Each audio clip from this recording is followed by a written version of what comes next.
I went to visit my son's farm, and every night he'd bring me a cup of tea himself, saying, "Dad, this will help you sleep." Something about his smile felt off, so I started pouring the tea into a plant when he wasn't looking.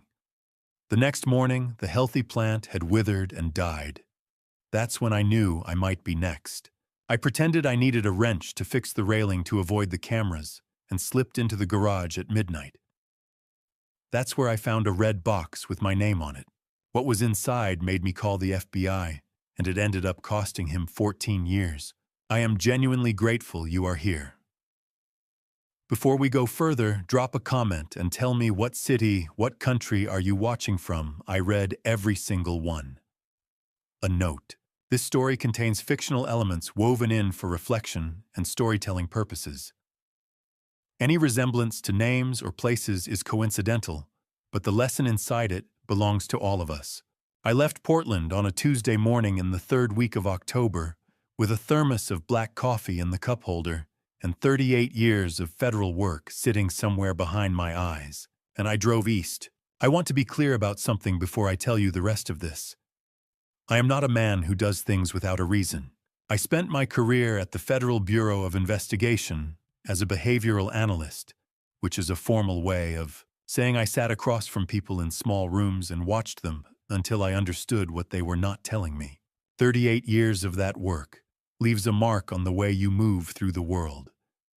You stop being able to look at anything, a conversation, a room, a phone call from your son, without automatically reading the architecture underneath it. So when I tell you, I drove 2,800 miles across the country to visit my son's farm in the Shenandoah Valley of Virginia, I need you to understand that I did not do it because I was a lonely old man who missed his family.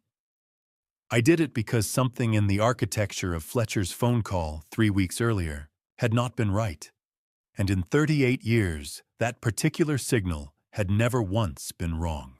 But I am getting ahead of myself. That is a habit I am trying to break. My name is Warren Aldridge. I am 64 years old.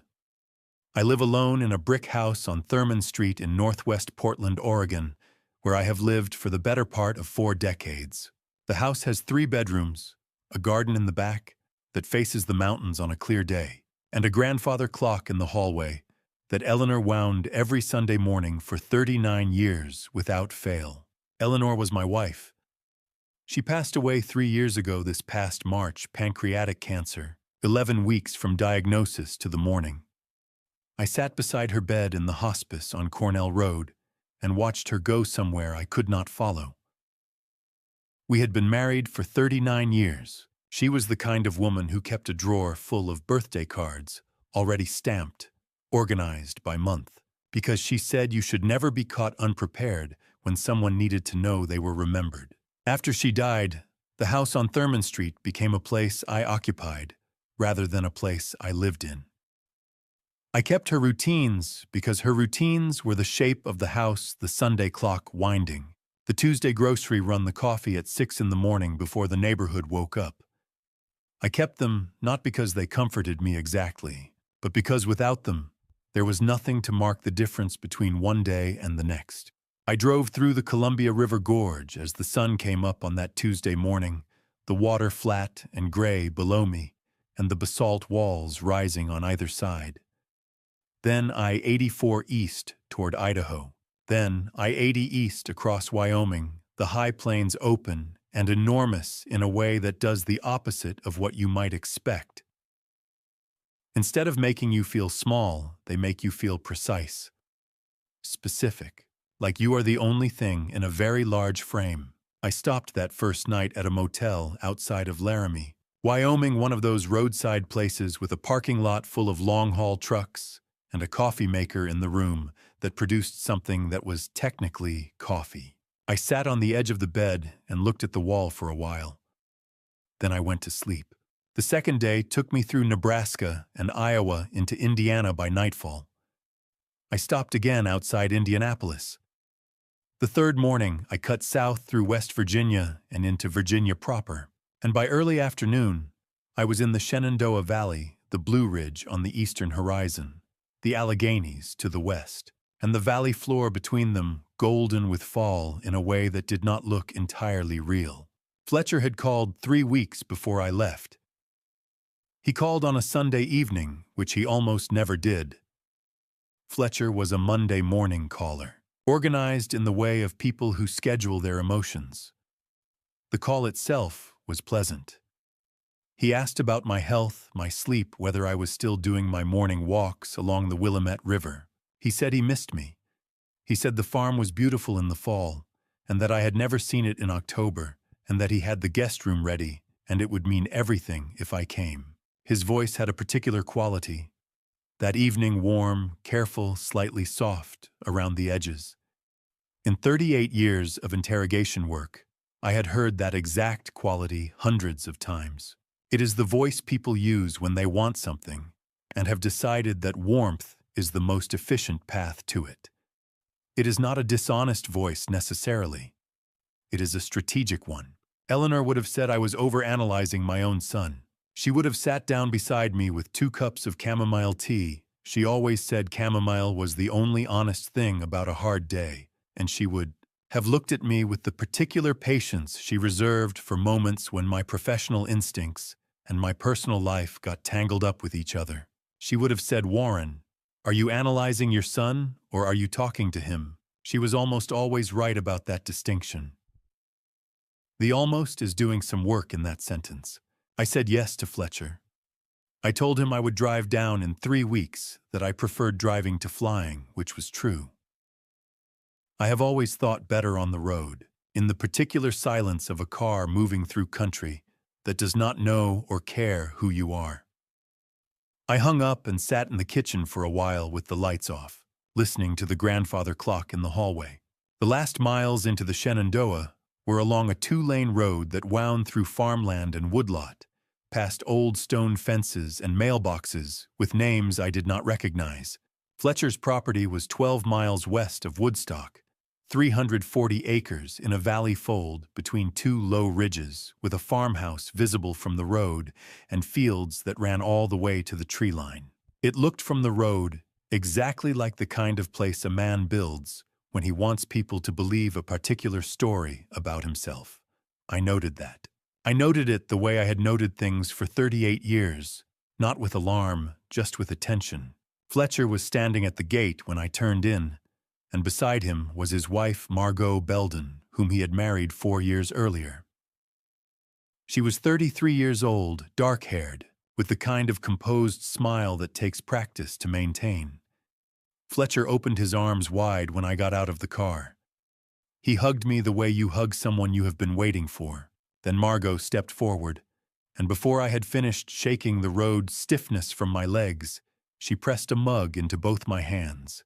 Chamomile tea, steaming fragrant, offered with a smile that reached exactly as far as her eyes and no further. Fletcher was already talking about the farm, the fall light, the harvest. How the valley looked different every season, and October was the best of all of them. Margot smiled at the right moments, said the right things, stood at the right angle. And somewhere in the part of my mind that 38 years of federal work had trained past the point of silence, something very quiet, very certain, said wrong. My son had handed me that cup with both hands the way he used to pass things to me when he was 6 years old and wanted me to notice. I took it. I smiled. I told him it smelled wonderful, and somewhere in the part of my mind that has never learned how to simply be a father, that has only ever known how to be an examiner, something said wrong. I did not know yet what was wrong. I only knew that in 38 years of this work, that particular signal had never once been mistaken. The morning after I arrived, I stood on the back porch of my son's farmhouse with a cup of coffee, my own coffee, brewed from the thermos I had packed before anyone else was awake, and I looked out at what Fletcher had built, trying to see it, the way a father is supposed to see his son's achievement. The valley was beautiful. I will say that honestly. The Blue Ridge Mountains stood in the distance like a gray-purple wall, and the morning mist curled low over the fields, the way it sometimes does in October, when the air can't decide whether it belongs to summer or winter. The eastern field was thick with goldenrod and wild aster, the kind of wildflower mix that looks deliberate from a distance but untamed up close. Fletcher had told me last night that he let that section grow naturally. "Good for the pollinators, Dad," he had said, and I had nodded, because that is what you do when your son tells you something with that particular note of pride in his voice. But I had spent 38 years reading the gap between what people said and what they meant. It becomes automatic the way breathing is automatic. You don't choose to notice. You simply do. So I stood there with my coffee and I noticed. The irrigation system along the south fence was new, expensive, clearly, but two of the connector joints were misaligned. Not broken. Misaligned. The way equipment gets when someone installs it in a hurry, without reading past the first page of the manual. The kind of mistake a real farmer, someone who had spent years learning from the land, would not make. The fence posts along the western edge had been painted recently. I could still smell the paint under the morning damp. But when I looked at the base of one post near the gate, I could see the wood had already begun to rot from the inside. A coat of paint on a rotting post is not maintenance. It is performance. I recognized the leasing company logo stamped on the side of the large green harvester parked near the equipment shed. It was a regional outfit based out of Staunton, the kind of company you call when you need to look like you own something you can't afford. I did not write any of this down. I just remembered it the way I had always remembered things in layers, each observation sitting beneath the next, like geological strata waiting. 3 workers arrived before 7. The first was Silas Bowen. He was older, maybe late 60s, with the kind of face that had spent too many years in direct sun without enough water. He came around the corner of the equipment shed, saw me standing on the porch, and looked away. Not the way a person looks away when they are simply not interested. The way a person looks away when they have already decided that eye contact carries a cost they are not willing to pay. I filed that.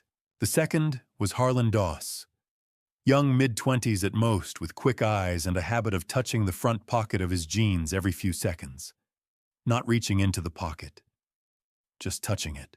The way people touch something they need to confirm is still there. He said good morning to the fence post instead of to me. I filed that too. The third was Rufus Tyndall. He was somewhere between the other two in age, stocky, with a slight limp in his left leg. He looked directly at me, gave a single, slow nod. Not friendly, not unfriendly. Just honest, and continued toward the stable without changing his pace. Of the 3, Rufus was the only one who appeared to be exactly what he looked like. Fletcher came down at 8:30. He was dressed better than I expected for a Tuesday morning, on a working farm, pressed flannel shirt, clean boots. He moved through the kitchen with the energy of someone performing for an audience, even when the audience was just his father. Breakfast was elaborate. Scrambled eggs with herbs from the garden, sourdough bread he claimed to have baked himself, sliced heirloom tomatoes, fresh squeezed orange juice. It was the kind of breakfast you make when you are trying to demonstrate something. I ate slowly and asked simple questions about the crops and the market prices for grain, the sort of questions that have straightforward answers. Fletcher's answers were smooth and detailed, but consistently circular, full of confident language that somehow never landed on a specific number. Margot moved through the kitchen like a current refilling cups before they needed refilling, wiping counters that were already clean, laughing at the exact right moments. She had been warm since I arrived, and she remained warm throughout breakfast, and I could find no single gesture that was obviously false. That was the thing that made it difficult. In the evening, Margot brought tea. She carried it from the kitchen on a small wooden tray, 2 cups steam rising the faint yellow color of chamomile. It was the same tea she had offered me last night when I arrived, and I had drunk it without thinking because I was tired, and it reminded me of Eleanor. Eleanor used to brew chamomile every evening. It was a ritual she had maintained for most of our marriage, loose leaf steeped exactly 4 minutes, a small spoonful of honey. The smell of it always meant the day was ending and we were still in the same house, still together. I associated it with safety. Tonight I held the cup, and let the steam reach my face before I brought it near my mouth. And underneath the chamomile, underneath the familiar sweetness, there was something else. Something faintly chemical, the way certain sedatives smell when they are added to a liquid, that is too sweet to hide them, but not sweet enough to cover them entirely. I know that smell. I encountered it 3 times over the course of my career in 3 different cases, and each time it meant the same thing. I did not react. I brought the cup to my lips, let the liquid touch without drinking, and then I leaned forward slightly as if stretching, and poured the tea quietly into the pot of the potted fern on the side table beside my chair. The fern's leaves were bright green and healthy. I took note of their color before I set the cup back down. "Wonderful," I said. "Thank you, Margot." She smiled the kind of smile that doesn't quite reach the eyes and went back to the kitchen. Later, lying in the guest room with the window open 2 inches to let in the cold air, I heard voices through the wall shared with the study. Fletcher's voice low and even. "Did he drink it?" Margot's voice quieter. "I think so." He seemed relaxed. A pause. Then Fletcher again. "Good. Keep the schedule. We need at least 3 more days. 3 days for what I did not know yet. But I understood with absolute clarity that I was not a guest in this house. I was a subject. I have a habit built over decades of work that required me to notice things before they became obvious. I wake before dawn. The second morning at Fletcher's farm, I was up at 5:15. I did not make coffee. I did not check my phone. The first thing I did was cross the room to the window and look at the fern. Eleanor kept plants in every room of our house on Thurman Street. She said they were honest, that they showed you exactly how they were being treated without pretense, without the capacity for deception. A yellowing leaf meant something real. A wilting stem meant something real. Plants, she told me once, cannot perform wellness. They can only be well or not be well. The fern was not well. In the dim gray light coming through the curtain gap, I could see it clearly enough. The leaves nearest to where I had poured the tea, the lower cluster, fanned out toward the left side of the pot, had begun to yellow at their edges. Not the dull, progressive yellow of a plant that has been underwatered for days. This was sharper.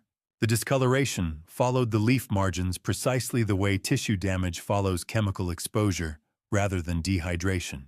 I had seen the same pattern described in a toxicology report from a case in 2009 involving a sedative compound that a caregiver had been mixing into beverages.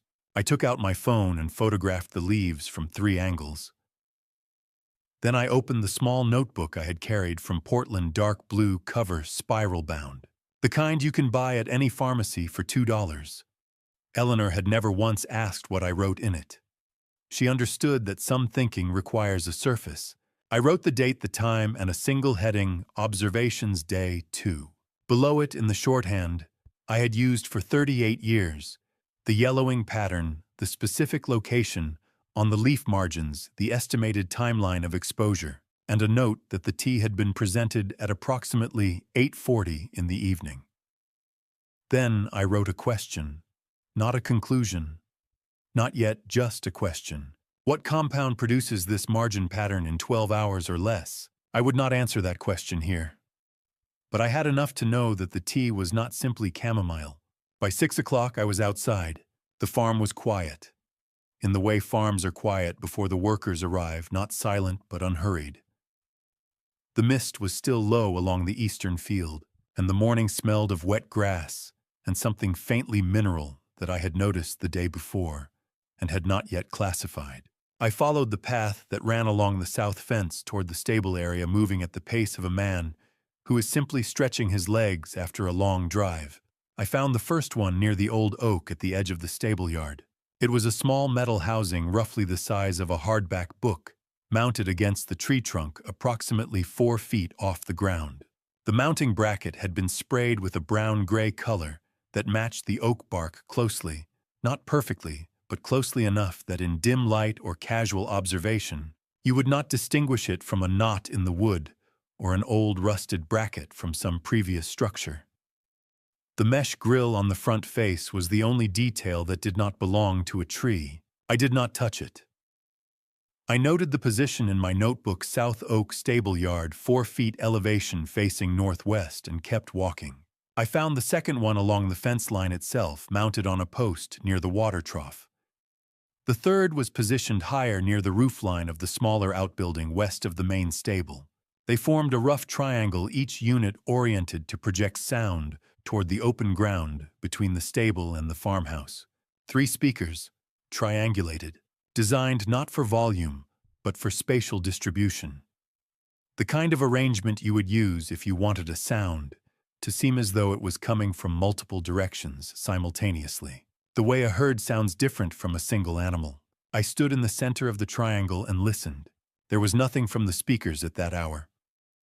But I looked into the stable through the half-open door and confirmed what I had begun to suspect the previous morning: no cattle.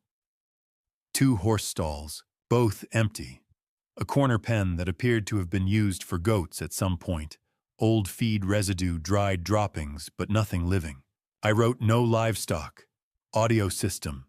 3 units triangulated. Purpose: simulate animal presence. Rufus Tyndall was in the kitchen garden when I came back around the south side of the house. He was watering by hand a galvanized can, old style, despite the automated system running along the main beds 20 feet to his right. I have learned over many years that how a person chooses to do a task, when an easier method is available, tells you something about their relationship to the work. Rufus had been on this farm long enough to know where the manual irrigation valve was. He had chosen the can. That told me he was a man who preferred to remain visible and purposeful, even when no one was watching. I did not approach directly. I walked toward the fence near the garden and stood there looking at the mountains where the mist was beginning to lift off the ridgeline. "Beautiful morning," I said. Rufus kept watering. He did not look up. After a while, a full minute, perhaps longer, he said, without altering his tone or his pace, "The flowers over in the east field are something this time of year, Mr. Aldridge. Been growing since last spring. Nobody goes out that way much anymore." Then he picked up the can and walked to the far end of the garden without looking back. I stood at the fence for another moment. Then I wrote it down exactly as he had said it. That evening, Margot brought the tea again. I held the cup, let the steam reach my face, confirmed the same chemical undertone beneath the sweetness. Then I waited until she returned to the kitchen, and I poured it slowly into the fern pot, as I had done the night before. This time I photographed the leaves immediately after noting the initial color. I would compare the images in the morning.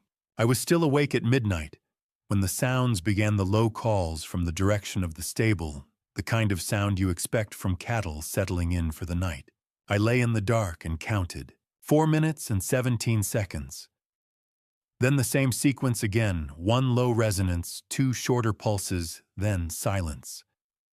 I counted through 3 complete cycles before I was certain. No living animal is that precise.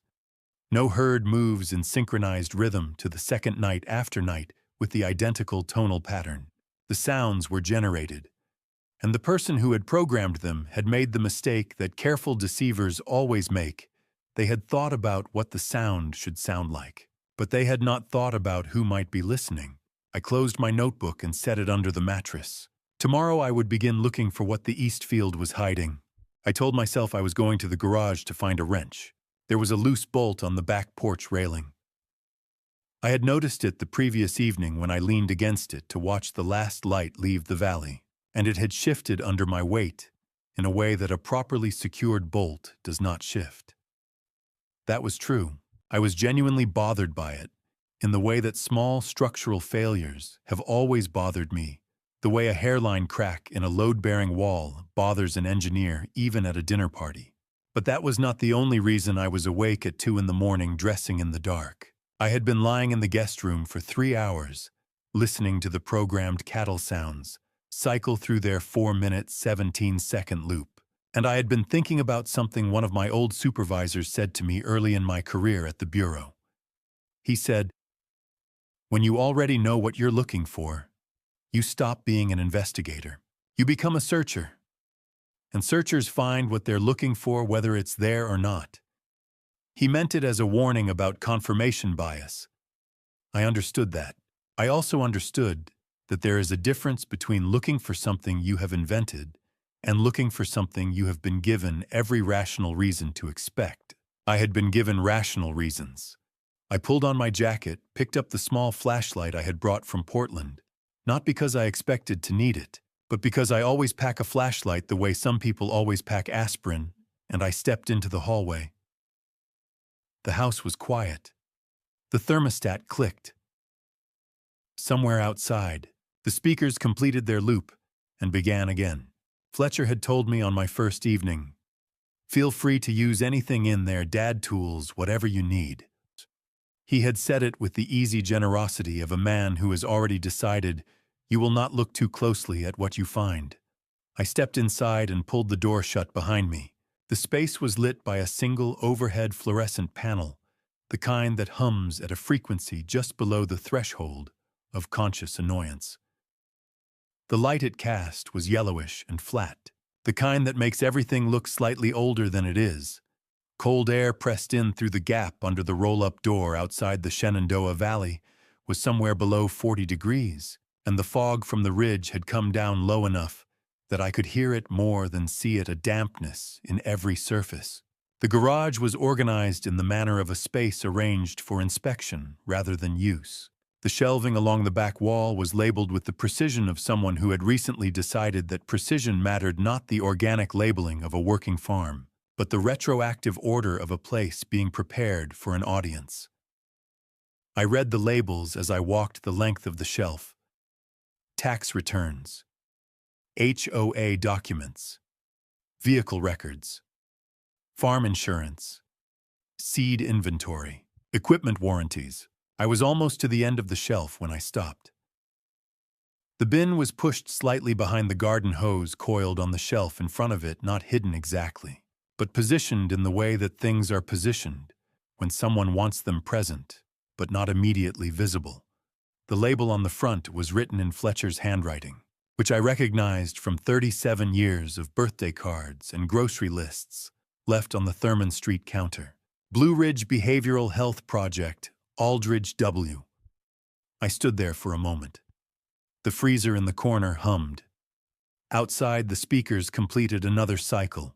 I took the bin from the shelf and set it on the hood of the truck, parked in the center of the garage. I set it on the hood of the truck, opened the lid, and looked inside. 4 documents, in a manila folder secured with a rubber band.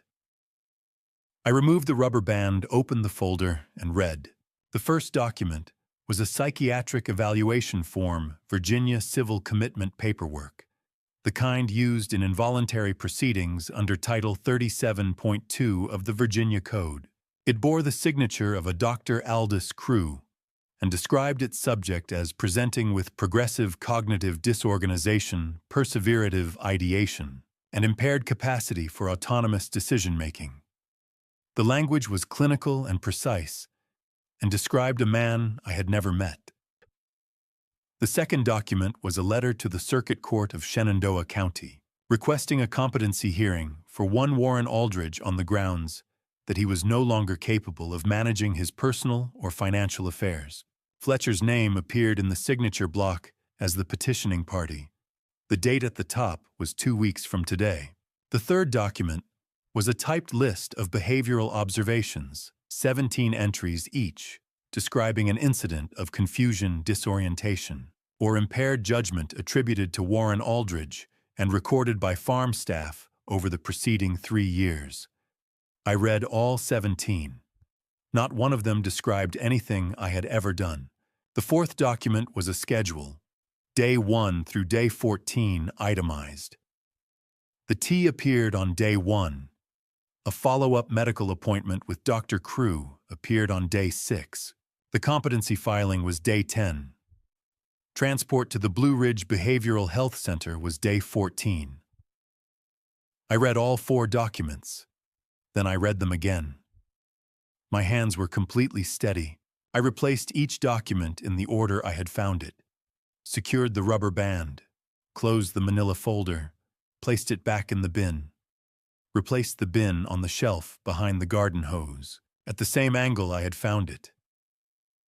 Then I located the wrench in the third drawer from the left. I went back outside, tightened the bolt on the porch railing, and stood in the cold for a moment, with my hands in my jacket pockets.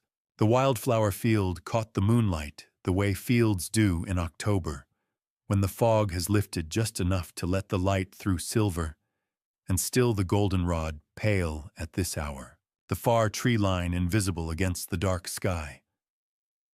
Rufus had said it 4 days from now, been growing since last spring. Nobody goes out that way much anymore. I had found what I came here for. Or rather, I had found what some part of me had known I might find from the moment Fletcher handed me that cup of tea with both hands on my first night here. But standing in the cold, with the fog coming down off the Blue Ridge in slow gray layers, I understood that the red folder was only the part that bore my name. Whatever else Fletcher had buried on this land was still out there. And tomorrow I would begin looking for it. I have walked into rooms where people had died. I have walked into warehouses where evidence had been systematically destroyed, into buildings where I knew something was wrong before I opened the door. Knew it from the air pressure, from the quality of the silence, from the particular way a space feels when it has been arranged to look like something it is not. The Eastfield gave me all of that at once. It was beautiful in the specific way that things sometimes become beautiful because of what they are covering. The goldenrod stood chest high in the early morning mist, the Blue Ridge catching the first pale light behind it, the kind of scene that ends up on calendars sold in highway rest stops across Virginia. Eleanor had kept wild sunflowers in pots on our back porch every summer. She said they were the honest flowers, always turning toward the light. I thought about that as I walked toward the field in the gray, before sunrise, my shoes already wet from the grass, the cold coming off the mountains in slow, steady waves. I crossed the fence line where the latch had been replaced recently. New hardware on old wood, same pattern as the painted fence posts, and stepped into the first row of flowers. The smell reached me within 3 steps. It was faint. Someone who had not spent years working cases involving industrial contamination would have missed it entirely, or attributed it to fertilizer, to something agricultural and ordinary. But I recognized it the way you recognize a voice you have not heard in years, immediately, without having to think about it. Chlorinated solvent. The kind used in degreasing operations at manufacturing facilities, the kind that becomes a problem when it migrates through soil into groundwater, the kind that the EPA classifies as a probable human carcinogen, and that the Resource Conservation and Recovery Act explicitly prohibits disposing of on unregistered land. I stopped and looked down. The soil around the base of the nearest goldenrod plants was wrong. Not dramatically wrong, not the kind of wrong that announces itself. Subtly wrong, in the way that careful concealment always leaves a residue of its own effort. The earth was too uniform in its looseness, packed with the even consistency of fill dirt that has been placed and tamped rather than turned and aerated over seasons of actual farming. The color was slightly off, a grayish undertone beneath the surface brown that did not belong to Virginia topsoil. I crouched down and pressed my fingers into the dirt near the base of a stem. The soil gave in a way that natural field earth does not give too easily, too evenly, like pressing into something that had been disturbed and resettled within the past year or two. I took out my phone and photographed the soil from 3 angles, then stood and looked across the field. The flowers extended perhaps 60 yards east to west, 40 yards north to south. Below the surface, below the roots of every one of these plants, was something that had been put there deliberately at significant expense and covered with equal deliberateness. I was still looking when I heard footsteps behind me. Rufus Tyndall came through the fence gap with his hat in his hands. He did not approach directly. He stopped about 10 feet away and stood there looking at the ground between us rather than at me. He was wearing the same work jacket he had worn every morning since I arrived, canvas faded brown, a small tear at the left elbow that had been carefully hand-stitched at some point and had come partially undone again. He said, without me asking anything, I told my wife last night I was going to tell somebody. Before the Lord calls me, I need to put this down. I sat down on the hard edge of the berm at the field's border, the raised lip of soil that separated the east field from the rest of the property. I did not take out my notebook. I did not reach for my phone. I just waited the way I had learned to wait in 38 years of rooms where people needed a moment before they could say the thing they came to say. Rufus turned his hat slowly in his hands. He began to talk. 14 months ago, early the previous year, when the wildflowers were just being planted, Fletcher had begun accepting what Rufus called handling fees from 3 chemical processing facilities operating in the industrial corridor north of the valley. The arrangement was straightforward in the way that illegal arrangements often are. The facilities had waste that was expensive to dispose of legally. Fletcher had land that was far from public scrutiny, and money moved from one to the other in exchange for the difference. The first delivery had been a single truckload arriving after midnight. Rufus had been told it was compost. He had been handed a shovel and told to help dig the trenches. By the second delivery, he understood what was actually being buried. He had said something once. Fletcher had been calm about it, not threatening, not loud, just calm in the way that made it clear the conversation was over. Rufus had a wife, a daughter in Harrisonburg, finishing her last year of community college. A job that paid reliably in a county where reliable work was not easy to find. He had made the calculation that a man with those things makes when someone calm tells him the conversation is over. He had been silent for 14 months. "How many deliveries?" I asked. 7, he said. Maybe 8. I wasn't there for all of them. I asked if he would be willing to say this again for a recording. He looked up for the first time. Not at me directly, at a point somewhere near my shoulder. Then he nodded slowly, the way a man nods when he has already made the decision and is just confirming it for the last time. I took out my phone, stated the date and location clearly for the record, confirmed that Rufus Tyndall was speaking voluntarily and with full awareness that he was being recorded, and let him tell it again from the beginning. All of it. The deliveries, the dates as best he could remember them, the names of the facilities he had overheard during the transactions, the approximate locations of the burial trenches beneath the field. When he finished, I thanked him. I stood for a moment, in the middle of the east field surrounded by goldenrod that caught the risen sun, now gold, against the mountains. Beautiful in the way that Eleanor's sunflowers had been beautiful every summer on the Thurman Street porch. She had said they were honest flowers always turning toward the light. She would not have been able to look at this field the way I was looking at it now. She would not have been able to separate the beauty from what was underneath it. That was one of the things I had always loved about her, and one of the things I had sometimes found difficult, her inability to hold the two things at the same time, the surface and what lay below it. I had spent my career learning to hold both. I was holding both now. I thanked Rufus again. He nodded once, put his hat back on, and walked toward the fence without looking back. I followed the path back toward the main house, listening to his breathing behind me, as the distance grew the particular sound of a man exhaling something he has carried in silence for too long. I know that sound. I have heard it in interview rooms for most of my adult life. It sounds like relief, but it is heavier than relief. It is the sound of a person rejoining the weight of the world after spending a long time trying to live outside of it. I did not tell him what I was thinking as I walked. What I was thinking was that the East Field, as serious as it was, had just dropped to second place on the list of things I needed to account for at this farm.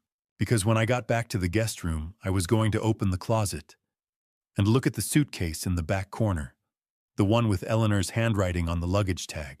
I had noticed it the morning I arrived and had not let myself look at it directly. I was ready to look at it now. Before I show you what was inside that suitcase, comment the word ready, so I know you are still here with me. A gentle note. The story ahead contains some fictional elements shaped for depth and reflection. If that is not what you came for, this is a good place to step away. No judgment at all. Eleanor's suitcase had been sitting in the corner of the guest room closet since the night I arrived. I had seen it the first evening, dark blue canvas brass hardware, the small tear on the left handle that had been hand-stitched 3 times in blue thread. Eleanor never mended anything with matching thread. She said a repair should be honest about what it was. I had recognized it in the half-dark of the closet when I hung up my jacket, and I had closed the closet door and told myself I would deal with it later.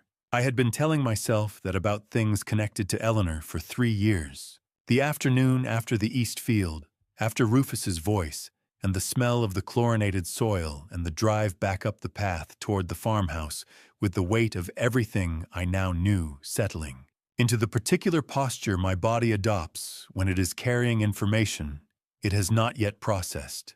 I came back to the guest room and stood in front of the closet door for a long moment. The house was quiet. Through the window, the afternoon light was the color of old brass, the Blue Ridge going dark at its edges. I could hear Margot somewhere in the kitchen, the intermittent sound of a cabinet closing water running briefly, then stopping. Fletcher was out in the fields. I had seen him from a distance when I came up the path, his back to me, moving toward the equipment shed with the particular stride of a man who is trying to look purposeful. I opened the closet. Eleanor called it her honest bag. She had bought it in 1987 in a market in Portland canvas, not leather, because she didn't trust leather to age without pretending. The brass clasps had tarnished to a warm brown over the decades, and the stitched repair on the left handle was done in the same blue thread she had used for everything. She mended curtains, jacket linings, the fraying edge of the quilt we'd had since our first apartment. She said the color didn't need to match. The repair needed to be visible.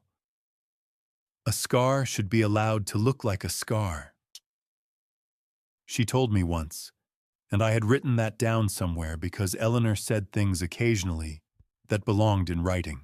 I lifted the suitcase from the closet floor and set it on the bed. I sat beside it for a moment without opening it. The smell reached me before I undid the clasps, faint, almost imagined the particular combination of cedar and the French soap she had used for as long as I had known her. It was the smell of the Thurman Street house on Sunday mornings, the smell of the kitchen when she came in from the garden, the smell of the side of her neck when she leaned past me to reach something on a high shelf. 3 years, and the canvas had kept it. I opened the suitcase. The clothes inside were folded with Eleanor's characteristic precision, the kind of folding that communicates care for the objects themselves, rather than efficiency of storage. A gray cardigan I recognized, a cream-colored blouse she had worn to our last Thanksgiving together, a small stack of folded scarves in the colors she favored, deep blue burgundy, a green that she had described once as the exact color of the hills above the Thurman house in early June. I moved through the layers, slowly setting each item on the bed beside me.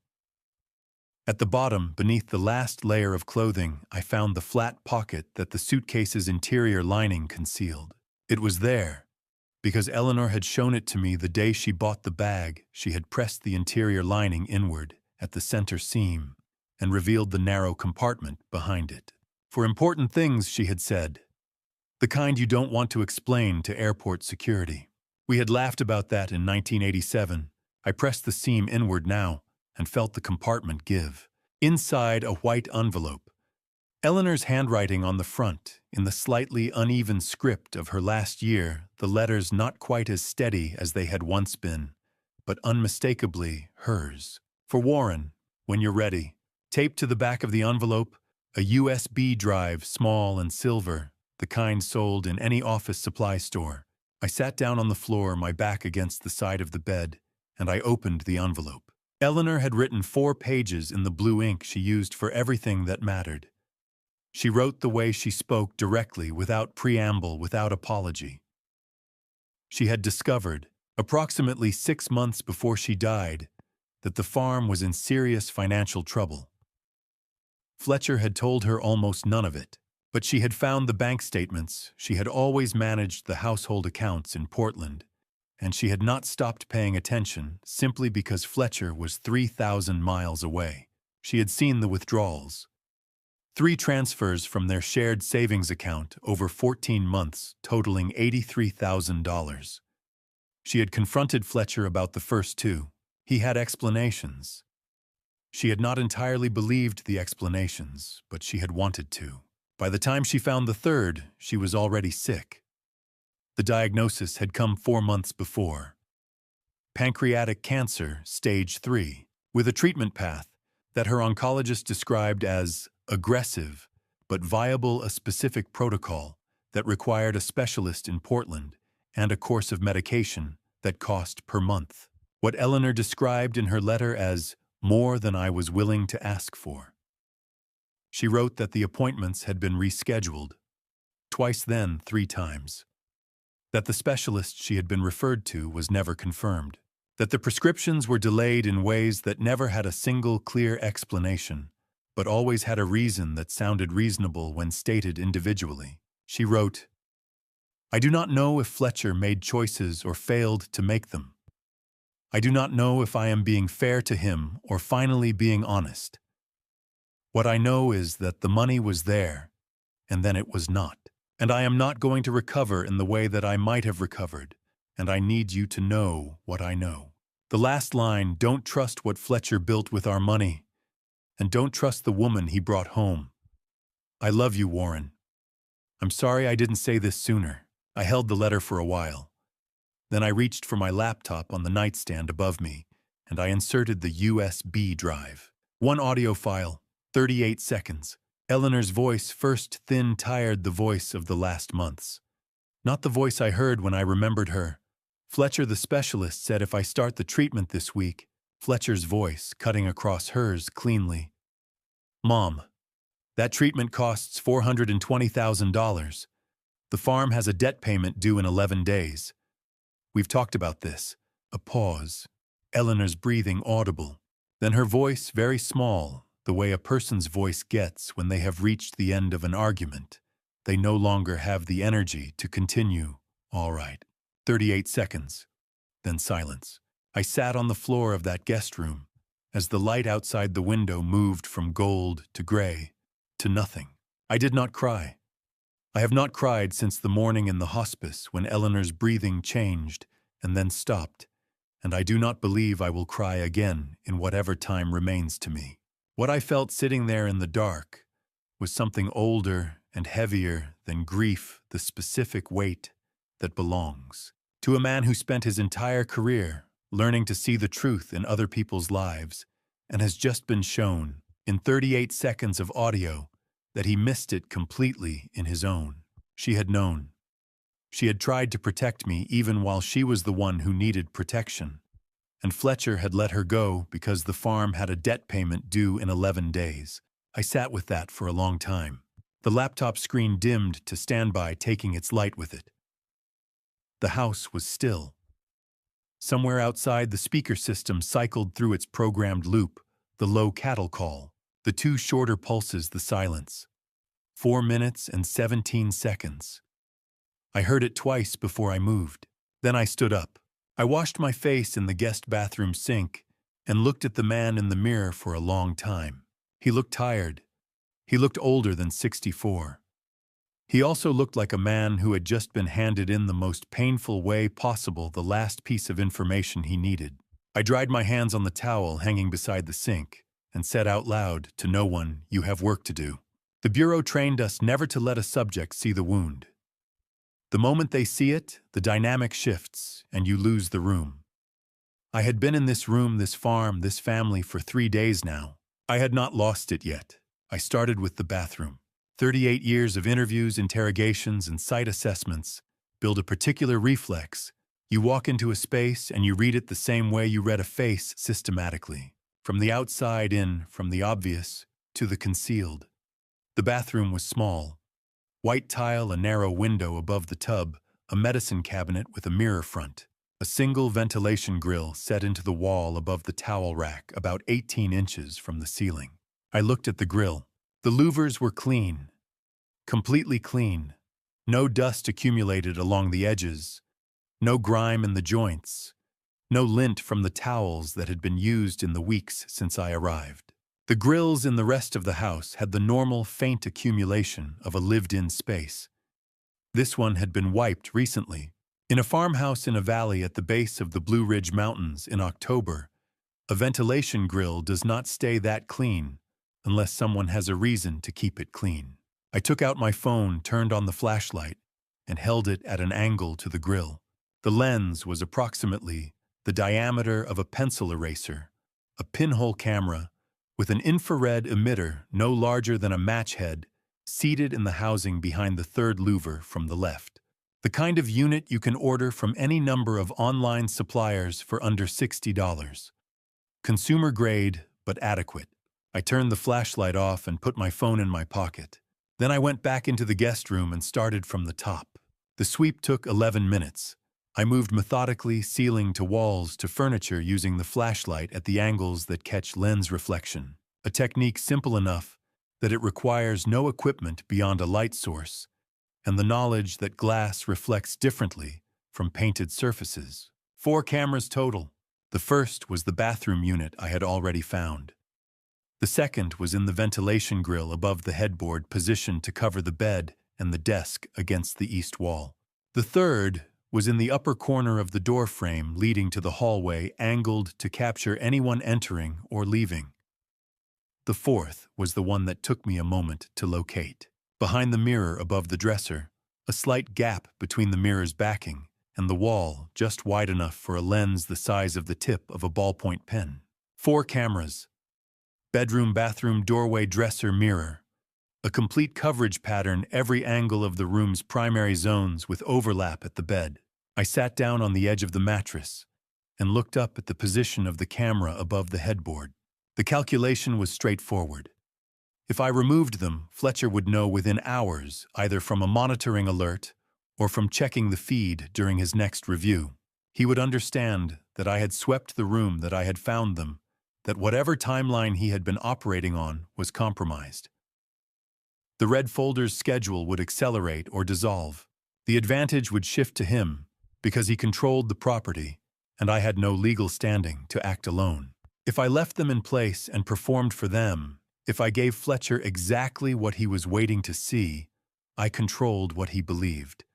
And a man who believes he is winning does not alter his plan. In 38 years, I had sat on both sides of an interrogation table. I understood what it felt like to be the one with information and what it felt like to be the one pretending not to have it. I also understood that the second position held correctly is almost always stronger than the first. I would leave the cameras. I would give them a story. At dinner, I set my spoon on the wrong side of the bowl.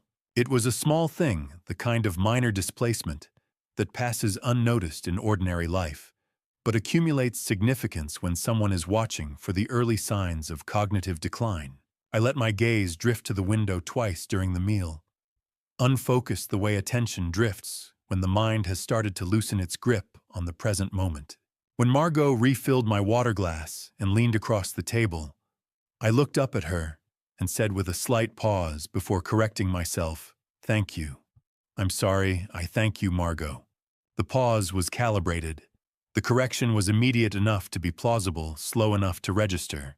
Then, about 20 minutes into the meal, I turned to Fletcher and asked what day of the week it was. "Wednesday, Dad," he said. His voice was even warm, carrying the specific quality of warmth that people deploy when they are managing someone they do not respect. "Wednesday." I repeated, nodding slowly as though Wednesday required confirmation. "Of course." I did not look at Margot. I did not need to.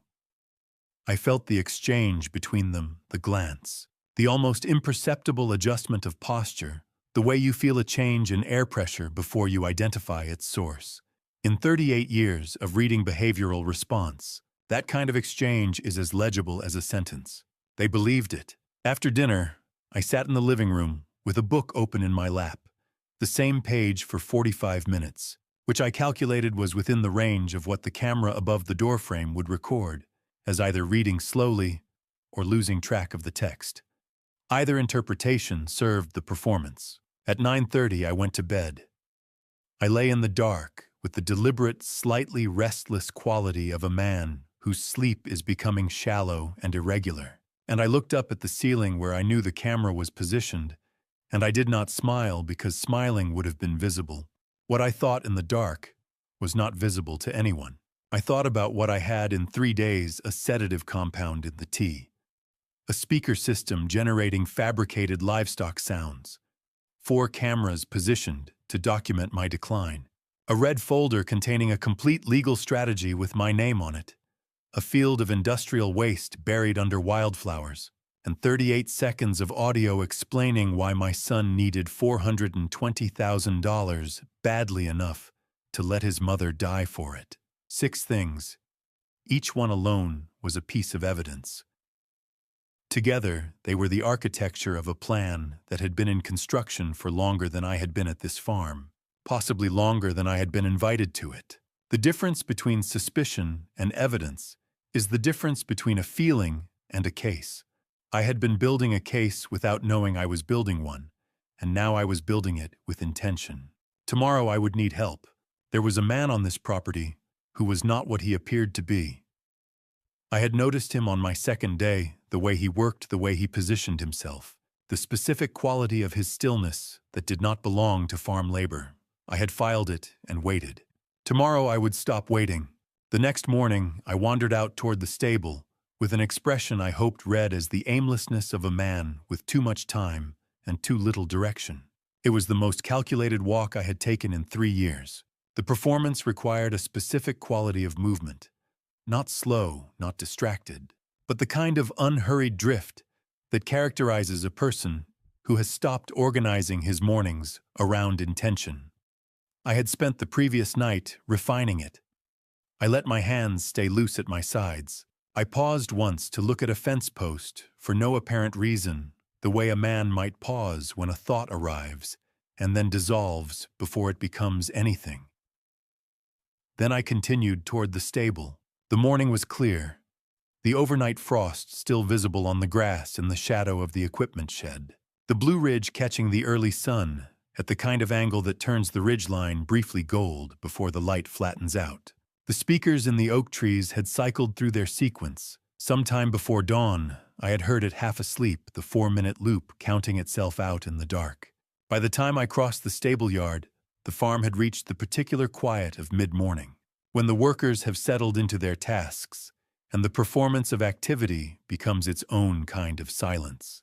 Griffith Nolan was inside the stable working on the near stall. I had been watching him since the second day, in the way I watch everything peripherally, without acknowledgement, filing observations, without acting on them. He was somewhere in his early 40s, stocky with the build of a man who had spent significant time doing physical work, but carried it differently than the other workers did. Silas moved like someone whose body had learned labor through repetition. Harlan moved like someone trying to keep up. Griffith moved like someone whose physical capability was a secondary skill, present and functional, but not the thing he had spent his life developing. There was also the stillness. Every trade has its own version of professional composure. The stillness of a surgeon, the stillness of an air traffic controller, the stillness of someone who has been trained to observe and record without reacting. Griffith had that stillness, the kind that requires effort to maintain, the kind that is invisible to people who have never needed to develop it themselves. Only people in the same line of work recognize it in each other. I stepped into the stable. He did not look up when I entered. His hands kept moving the brush in steady, even strokes along the horse's flank, the rhythm unhurried and consistent. I moved to the railing of the near stall and stood there with the loose, unfocused attention of my performance, looking at the horse with the expression of a man for whom a horse is a pleasant, uncomplicated thing to look at. After perhaps 30 seconds without changing his pace or his posture, Griffith said quietly, at a volume that would not carry past the stall, "Mr. Aldridge, don't react to what I'm about to say. Smile like I just told you something about the horse." I smiled and reached out to pat the top of the stall rail. He continued brushing. "My name is Griffith Nolan. I'm a senior investigator with Meridian National Insurance assigned to a fraud case involving this property and its owner. I've been on this farm for 63 days. I need you to know you are not alone in this, and I need you to receive something from me without anyone seeing the exchange. Nod once if you understand. I nodded, keeping my eyes on the horse. Left jacket pocket, he said. 30 seconds. He shifted to the horse's other side, moving naturally, and as he passed me at the rail, his left hand moved with the kind of practiced ease that the cameras, if there were any covering this angle, would record as nothing more than a worker adjusting his grip on a brush handle. I felt the folded paper against my palm. I stood for another minute, said something about the horse being a fine-looking animal in a voice pitched for any listener at a distance, and walked back toward the main house. In the guest bathroom, I ran the tap at full pressure and unfolded the paper. It was small, torn from a lined notepad folded into quarters. The handwriting was precise and compressed, the kind of writing that fits maximum information into minimum space. Griffith Nolan, Senior Investigator, Meridian National Insurance. Case Ref MN-2022-0341. Fletcher Aldridge fraudulent fire claim $340,000, March 2022. Woodstock Industrial Park warehouse fire. Arson indicators confirmed by independent forensic review. Claim paid under dispute. Criminal referral pending. We have everything except the final signature on the internal authorization documents. You are not alone in this. Burn this. Below the text, a 10-digit phone number. I read it twice. Then I held the corner of the paper to the small candle on the bathroom shelf, a decorative thing unlit, but functional enough with a match from my jacket, and I let it burn down to the sink basin, watching the ash dissolve under the running water. I turned off the tap and looked at the drain for a moment. $340,000. A warehouse fire in Woodstock. March of 2022, 7 months before Eleanor was diagnosed. I drove into town at 10 o'clock. The reason for the cameras, and for Fletcher if he asked, was a box of cough drops. I had mentioned a scratchy throat at dinner the previous evening as part of the performance, and a follow-through errand was the kind of detail that made a story coherent. I parked at the far end of the supermarket lot in Woodstock, away from the entrance cameras, and called Conrad Whitfield's cell. He picked up on the first ring. Warren. His voice was the same as it had been for 22 years, level, unhurried, the voice of a man who had heard most categories of difficult news and learned not to audibly categorize them. Conrad, I need 15 minutes and your full attention. You have both. I told him everything. In the order I had assembled it, the way I would have briefed a team, the T compound, the speaker system, the cameras, the red folder, and the civil commitment schedule, the Eastfield, and Rufus's recorded statement, Eleanor's letter, and the audio file, and Griffith Nolan and Meridian National. 15 minutes, no repetition, no emphasis that wasn't necessary. When I reached the 38-second recording, Conrad was quiet for a moment after I finished. Then he said, Warren, I need you to stay exactly where you are and continue doing exactly what you're doing for a few more days. How many days? Enough to build what we need to build. You've given me 6 threads. I need to braid them into something that holds in front of a federal judge. A pause. Are you all right? I considered the question in the way that questions asked out of genuine concern deserve to be considered. I'm functional, I said. That'll do, Conrad said. I'll be in touch through the number you just used. Don't call the office. I ended the call and sat in the parking lot for a few minutes, looking through the windshield at the mountains. I bought the cough drops. I drove back along the valley road with the window down, the October air moving through the car, cold and direct. The Blue Ridge rising ahead of me with the farm somewhere at its base, behind the next tree line, behind the next curve of the road. Griffith Nolan was inside the perimeter. Conrad Whitfield was outside it. And somewhere between the two of them, a case was taking shape. Not the shape that my son's ambition had built, but the shape I was building myself piece by piece, the way I had built every case that had ever mattered across 38 years of work. There was one more piece I needed before the picture was complete.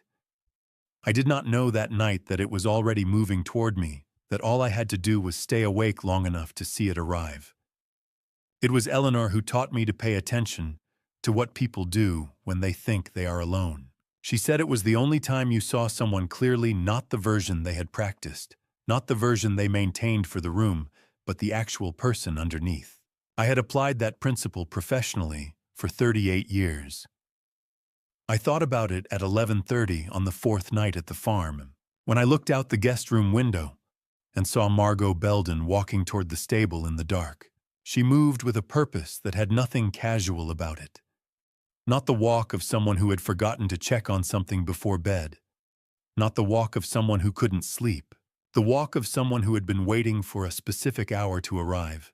I put on my shoes, soft-soled the ones I had packed, without thinking about why, and went after her. The farm at night had a different quality from the farm during the day. During daylight, the performance was continuous.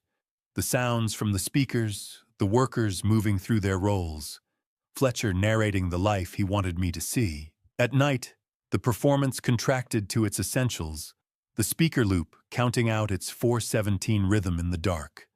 The lights in the main house, the cold coming off the mountains. I moved along the path to the stable, keeping to the grass verge where my steps made no sound, approaching from the rear angle that kept me outside any line of sight from the door. A strip of yellow light fell through the gap at the base of the stable door.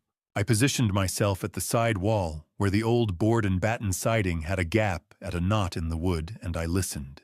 Margot was on the phone. She stood with her back to the door, the phone pressed flat against her ear. Her voice at the low controlled pitch of someone conducting a conversation they have conducted many times in spaces they do not fully trust. Even at that register, in the absolute quiet of a valley night in October, the words carried. She was reporting. Not conversationally, not the way a person talks to a confidant or a partner. She was reporting the way a professional delivers a status update to a supervisor, organized, sequential without emotional inflection. I could not hear the other side of the call. I heard hers. She covered 4 items in the space of about 2 minutes. The farm's current asset documentation status, a timeline reference I did not have enough context to fully decode. Something about a filing window that she described as still viable. And then, as the call appeared to be closing, Fletcher won't complicate things much longer. I've been managing his intake for 6 weeks. He thinks it's a vitamin supplement. A pause. She listened to something. It's not consistent. He won't connect it. The presentation is fatigue and stress. He's been under enough of both that it reads as exactly that. Another pause. The old man is the variable. He's performing cognitive decline, but I don't believe it. I want to move the schedule up. A pause longer than the others. Understood. She ended the call and stood for a moment in the stillness of the stable, the phone at her side, looking at nothing in particular. Then she turned and walked back toward the main house. I stayed where I was until I could no longer hear her footsteps on the gravel path. I went back to the guest room, closed the door without making a sound, and sat down at the desk in the dark. I did not turn on the lamp. I took out the notebook and wrote by the light of my phone screen held low and angled away from the camera I knew was positioned in the upper corner.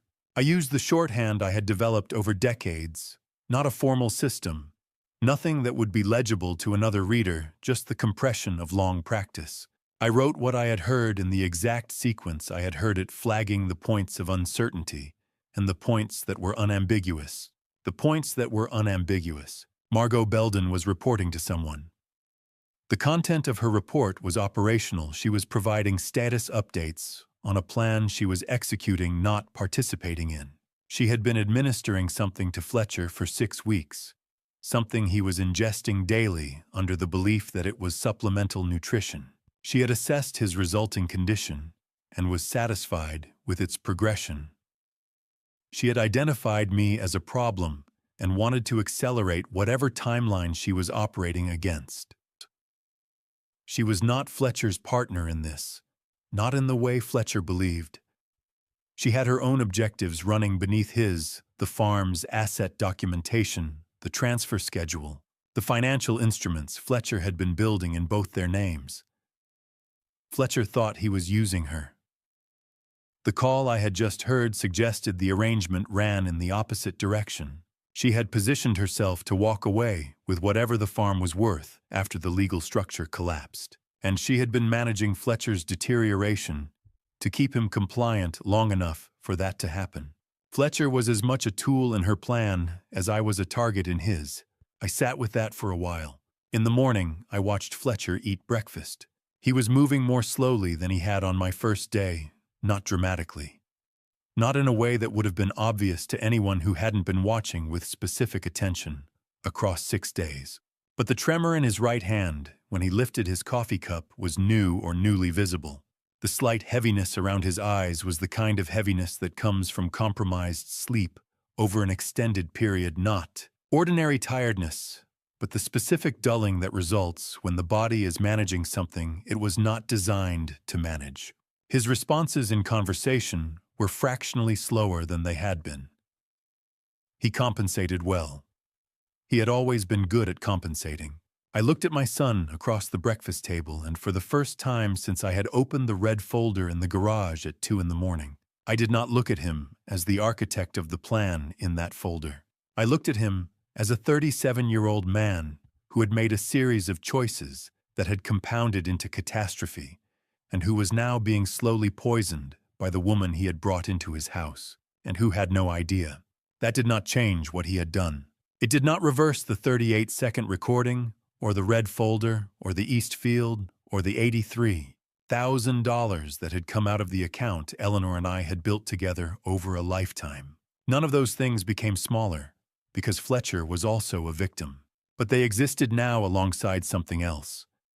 And the decision I had to make took both things into account. In the Bureau, we had a term for the kind of operation I was now planning. We called it controlled demolition when the structure itself cannot be preserved. But you can determine what comes down first, what comes down last, and what, if anything, survives the fall. I excused myself from the table.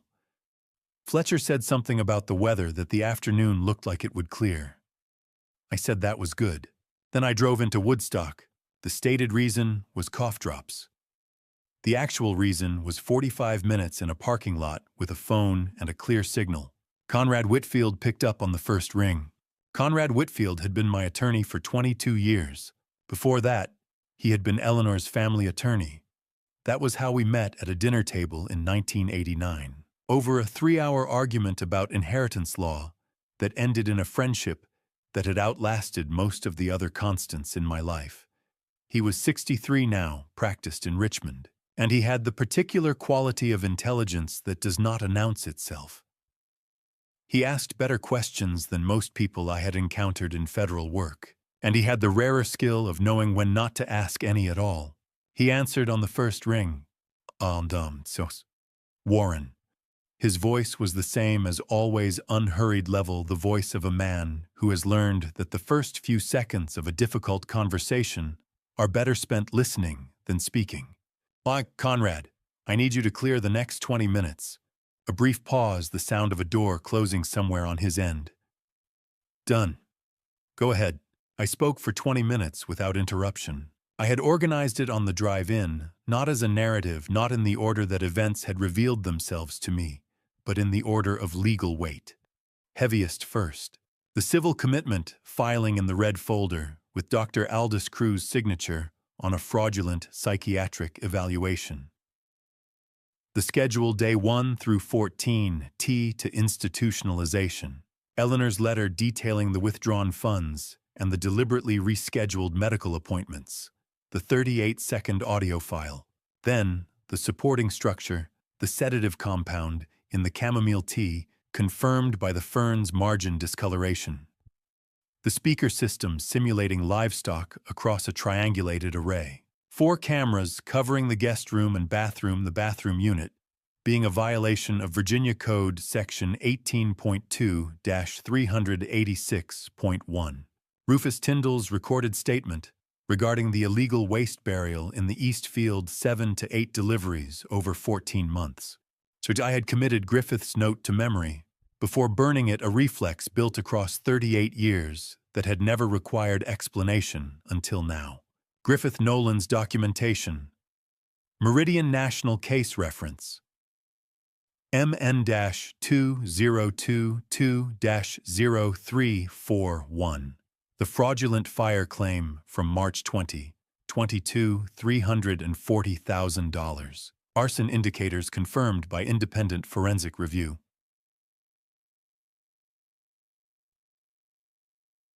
And last, Margot Belden in the stable at 11:30 the previous night, reporting to an unknown party, referencing a 6-week campaign of administering something to Fletcher under the guise of a vitamin supplement with observable results consistent with chronic poisoning. When I finished, Conrad was quiet for 15 seconds. I counted them. Then he said, "Warren, there are things about you that have never changed in 22 years. A pause. You walk into a trap and build a federal case. I had good material to work with. You had catastrophic material to work with. There's a difference." Another pause. Not hesitation, the kind of pause that means a decision has been made and is being organized for delivery. "All right, here's where we are." He had already contacted Rosalind Frey.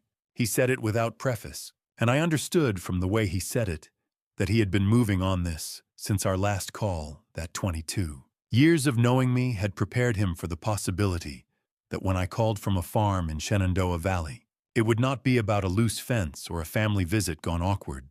Rosalind Frey was a federal prosecutor in the Western District of Virginia based in Harrisonburg. Conrad described her in the specific way he described people he respected briefly, without superlatives. She handled elder financial abuse cases at the federal level, wire fraud, civil rights violations, organized financial predation targeting vulnerable adults. She had been waiting for Conrad's call. "The Meridian National file covers the insurance fraud," Conrad said. "Griffith Nolan's documentation combined with your corroboration makes that the cleanest charge to build on. The waste burial is an EPA referral that triggers a separate federal track under RCRA, but it runs parallel, not sequential. The camera in the bathroom is a Virginia criminal charge that can be layered on top of the federal counts." A brief pause. "The psychiatric commitment scheme, with Crew's signature and the fabricated behavioral history, that's the center of the elder abuse case. Eleanor's letter and the audio file establish motive and potentially a separate charge regarding her medical care. How long? 48 hours. Rosalind needs to prepare the warrant applications. The evidence you've gathered is substantial, but it needs to be received through proper channels before any of it moves in front of a judge. Griffith Nolan's documentation transfers through Meridian National's legal team. Rufus Tyndall's recorded statement needs a formal deposition. Your materials from Eleanor's suitcase need to be secured. And Margot. If what you heard last night is what it sounds like, she may be running her own exposure separately from Fletcher's.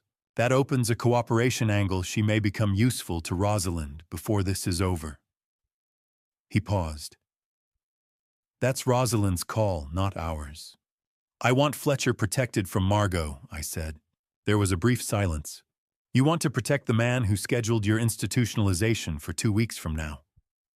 So I want to protect my son from being slowly poisoned by his wife. What he pays for afterward is the court's business, not mine." Another silence, longer this time.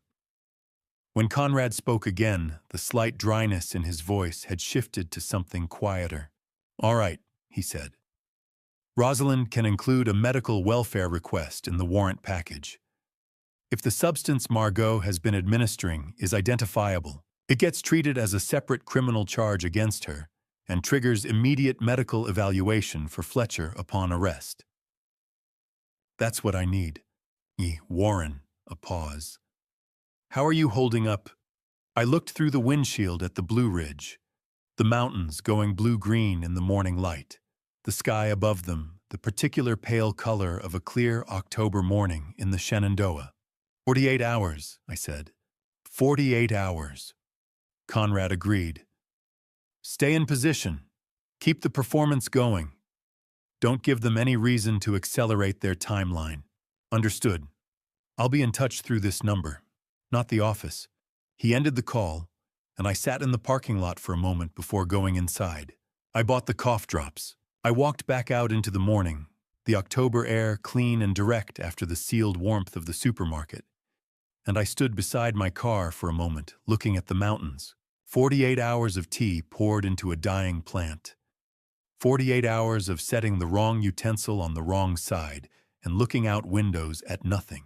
48 hours of watching Fletcher check the camera feeds each evening with the quiet confidence of a man who believes the story he is being shown. Fletcher had mentioned a gathering at dinner the previous night. A small thing, he had said, a few neighbors, a couple of business contacts. A celebration of his father's visit. He had said it casually, the way you mention something you have been looking forward to. I had smiled and said it sounded lovely. It did not sound lovely. It sounded exactly like what it was. I got in the car and drove back along the valley road, the mountains rising on both sides. The late October leaves mostly gone now, and the bare shapes of the trees visible against the sky. The hills stripped down to their actual forms. The way things look when the seasonal cover has finished its work. I thought that was fitting. 1.5 days left, to be a confused old man who couldn't remember which fork to use. 1.5 days of chamomile tea finding its way into a potted plant that was running out of time. 1.5 days of my son watching 4 cameras for confirmation of something that was never going to come, and then the party. The 48 hours between Conrad's call and the evening of the party were the longest sustained performance of my professional life. I had spent 38 years performing composure in rooms where composure was the only thing standing between me and what I was looking for. What I had not done before was perform it in my son's house at his dinner table, while watching his wife add something from a small glass vial to his coffee. But that came later. I arrived back at the farm that afternoon and walked through the front door with the slightly displaced quality I had been maintaining, the expression of a man returning from an errand he has already half forgotten. I set the cough drops on the kitchen counter. Margot looked up and smiled with the precision of her particular performance. How was town?" she asked. "Small," I said. "Quiet. I think I took the wrong exit on the way back." She nodded with the careful attentiveness of someone cataloging a useful data point. I went to the guest room and permitted myself exactly 3 minutes to stop performing before I began again. That evening at dinner, I told a story about a colleague from my early years at the Bureau. A good story with a specific punchline that depended on the sequence of events leading up to it. I told it well until the final third, where I slowed, lost the thread visibly, and ended with a vague sentence about the weather in Denver that had nothing to do with anything. Fletcher looked at his phone, then at me. "I'm sorry," I said. "What was I saying?" "You were telling a story, Dad." "Of course." I picked up my fork. "Of course I was." The next morning, Harlan Doss found me in the kitchen garden. He came around the corner of the tool shed, moving with the hesitation of someone who had been trying to approach for some time and had finally committed to it. His eyes were red at the rims. "Mr. Aldridge." His voice was low. "I've got 3 kids. Youngest just started 1st grade. I need you to know that when I first came to work here, I didn't know what was in that field. By the time I figured it out, I didn't know how to leave." I looked at him, the actual look, not the performance. He was 24 or 25, carrying something that had been getting heavier since the day he understood what he was standing on. "Go home to your kids tonight, Harlan," I said. I mean that exactly as I said it. Something shifted in his face. He nodded once and walked back the way he had come. That afternoon, I saw Silas Bowen at the eastern edge of the property, standing at the border of the wildflower field, with an old phone held at waist height, taking photographs slowly, methodically. He looked up and saw me watching from across the fence line. One nod. I gave one back. There was nothing to say that the nod hadn't already covered. That evening, I left an envelope under the wiper blade of his truck, Conrad Whitfield's contact card inside, and a single line in my handwriting: "Your photographs may be needed. Your name will be protected." At dinner, Margot made coffee. I watched through the pass-through as she reached into her apron pocket and withdrew a small glass vial. She tipped a measure into Fletcher's cup. The movement was practiced. 4 seconds, vial gone. Cups on the table. I drank my own coffee. I did not look at Margot. An hour later, Fletcher stood from the table and his left shoulder caught the doorframe. I was already on my feet. I took his arm and walked him to the sofa and sat with him while he told me, in a slower voice than usual, that he was just tired and that tomorrow would be a good day. "It will," I said. I did not look back at the kitchen. Late that night, I took a sheet of paper from the desk and wrote a letter. Not for Conrad, not for the Record, for Eleanor. I wrote for 15 minutes without editing, folded the paper twice, and burned it in the bathroom sink. I watched the water carry the ash away. I said what I needed to say. Through the window, the kitchen light still on Fletcher's shadow, moving back and forth, making preparations for tomorrow. I watched it until the light went out. He believed that by tomorrow evening, his father would be one step closer to a guardianship filing. He had the doctor, the folder, the cameras, the schedule. What he did not have was any idea what the confused old man in the guest room had been building while they watched him forget which fork to use. In the morning, I would dress carefully. I wanted to look like a man with nothing to hide. I genuinely had nothing left to hide. I had already hidden everything. Before I reveal what Warren placed on that dinner table and what it did to everyone in that room, comment 12 below.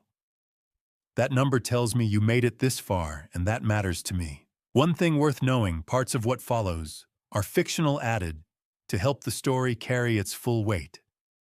The truth underneath it, though, that part is yours to decide. Fletcher had strung lights along the porch railing and set long tables in the living room, and by 6 o'clock on my 7th evening at the farm, there were 14 people in his house eating food that Margot had spent 2 days preparing.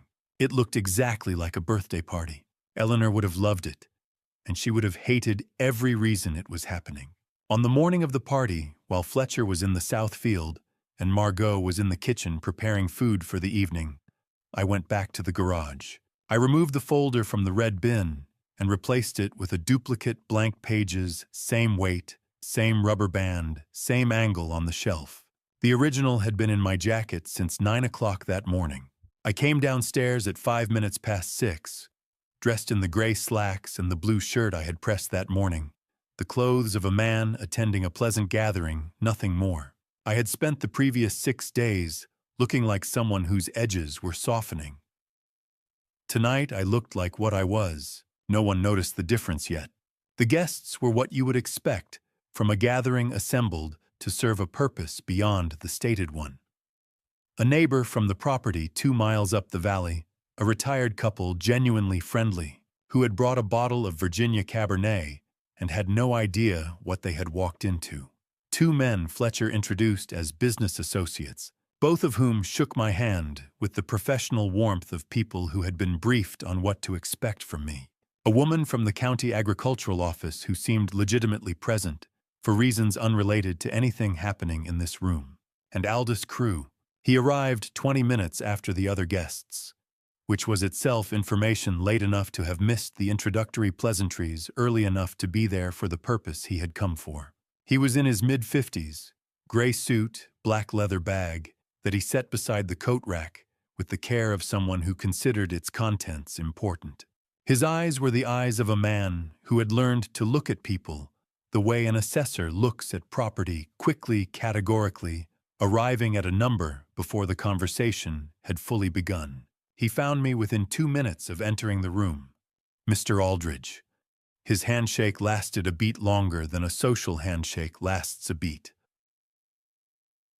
I recognized as the beginning of an evaluation, the kind where you measure grip strength, response time, the quality of eye contact. Fletcher's told me a great deal about you. I imagine he has, I said. My handshake was the handshake of a 64-year-old man enjoying a pleasant evening. Firm enough to be normal, relaxed enough to suggest nothing of interest. I maintained eye contact for exactly the duration that an ordinary person maintains it in a social introduction. Crew held on a half-second longer than necessary, then released. His gaze moved to Fletcher across the room. Something passed between them, a slight tightening around Crew's eyes, a fractional adjustment of his expression that a person not trained to read faces would not have caught. He was recalibrating. I moved on to speak with the retired couple about the Virginia Cabernet. The meal proceeded with the specific rhythm of an event that has a hidden structure running beneath its visible one. Margot moved between the kitchen and the dining room with her characteristic precision. Fletcher was expansive, louder than usual, more generous with laughter, the version of himself that he deployed when he needed a room to feel a particular way. I ate my food and spoke when spoken to and watched. At 7:40, I set down my fork and tapped the rim of my water glass twice with my knuckle. The table quieted. I'd like to say a few words if the table will allow an old man the indulgence. Friendly laughter from the neighbors. The business associates smiled on cue. Crew's hands, I noticed, stopped moving on the table in front of him. I stood. 38 years ago, I joined the Federal Bureau of Investigation as a behavioral analyst. I spent my career learning one thing above everything else. I paused, looking around the table at the neighbors, at the associates, at Margot, at Fletcher, at Crew. The truth always leaves a trace. Always. No matter how carefully something is constructed, no matter how many layers it has, the truth leaves a trace. Every time. The room had changed quality. Not the silence of people listening to a toast. The silence of people understanding that the nature of the gathering had shifted and not yet knowing in which direction. I looked at Aldous Crew. Dr. Crew, how long have you held your psychiatric license in the state of Virginia? He did not answer immediately. His mouth opened slightly, the involuntary response of a man whose prepared script had just been discarded by the other speaker. I reached into the interior pocket of my jacket and set the red folder on the table. I opened it to the first page.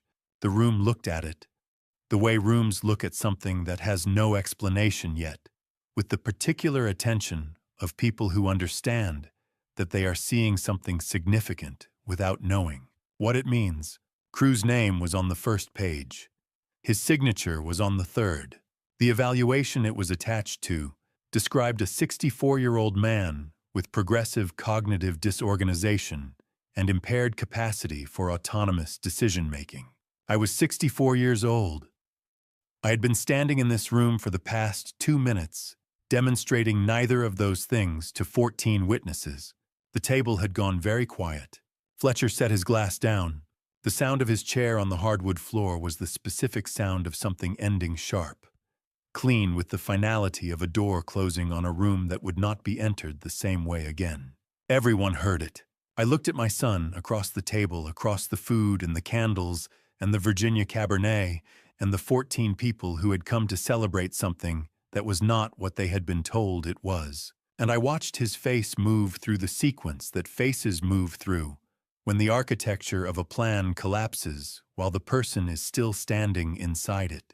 What I saw was not the calculation I had been reading for 6 days. What I saw was something older than calculation, something that had been underneath the calculation the entire time, and that the calculation had been built in part to keep covered. I kept my voice level. I kept my hands on the table where the room could see them. Outside, through the window behind Fletcher's left shoulder, I could see the edge of the porch light, and just at the edge of it, standing in the boundary between light and dark, Griffith Nolan. He was not moving. He was watching the window. My son stood at the far end of the table, looking at me across everything that had been built and was now coming apart. And I watched him understand in the specific, irreversible way that understanding arrives when it is too late, that the man he had been managing for 6 days was not confused. He had been waiting. The room held its silence. Outside, Griffith Nolan did not move. The Bureau taught me that people under acute pressure always reveal their actual hierarchy of loyalty in the first 30 seconds. You watch who they look at first when the structure collapses. Fletcher looked at Margot. He was on his feet, the chair still rocking slightly behind him, and in the 2 or 3 seconds before he spoke, his eyes went to her with the specific quality of a man checking whether the person he had built everything with was still standing in the same place. She was sitting very still, her hands in her lap, looking at the table. She did not look back. That told me what I needed to know before anyone said a word. Dad.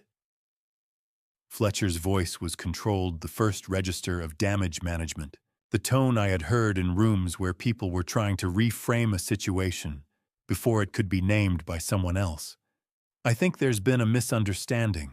You've been going through a difficult time, and we've all been worried about. I set 3 things on the table.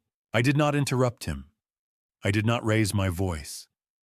I simply set them on the table while he was still speaking, the way you place evidence during a proceeding quietly, in sequence, allowing each item to be seen before the next arrives. First 2 photographs printed that morning on the farmhouse printer, showing the ventilation grill above the guest room headboard and the unit behind the bathroom mirror. The camera housings were clearly visible in both. Second, a small sealed plastic bag containing a cutting from the fern, the leaves with the margin discoloration that had been progressing for 6 days. Third, my phone set face up, playing the first 40 seconds of Rufus Tyndall's recorded statement. Rufus's voice, calm and unhurried, describing the first delivery, the trench, the instructions to say nothing. Fletcher stopped speaking. The room, what remained of it, the guests who had not yet gathered their coats, the business associates frozen near the doorway, had gone to the particular silence of people who understand they are witnessing something that will require a decision about what they saw. Fletcher turned to Margot. "What did you tell him?" His voice had dropped. The management register was gone. What was underneath it was something rawer, the voice of a man who has just realized the ground he was standing on has been shifting from 2 directions simultaneously. Margot looked up from the table. She did not look at Fletcher. She looked directly at me with an expression that contained, if I was reading it correctly, something that was almost relief. The expression of a person who has been waiting for a particular door to open. "I told him what he needed to know," she said. Her voice was even almost conversational. "The same things I'm about to tell them." She looked toward the front entrance. Griffith Nolan stepped through the door. In the brief chaos of that moment, guests reaching for jackets, the business associates exchanging rapid, murmured words, the retired couple from up the valley standing with their wine glasses still in hand, looking at the room with the expressions of people who had come for a birthday party and were leaving something entirely different. Aldous Crewe rose from his chair. I did not look at him. I did not need to. "Dr. Crewe." I said it at normal conversational volume without urgency, which meant the whole room heard it in the silence. "The Virginia Board of Medicine received documentation regarding your involvement in this matter at 9 o'clock this morning.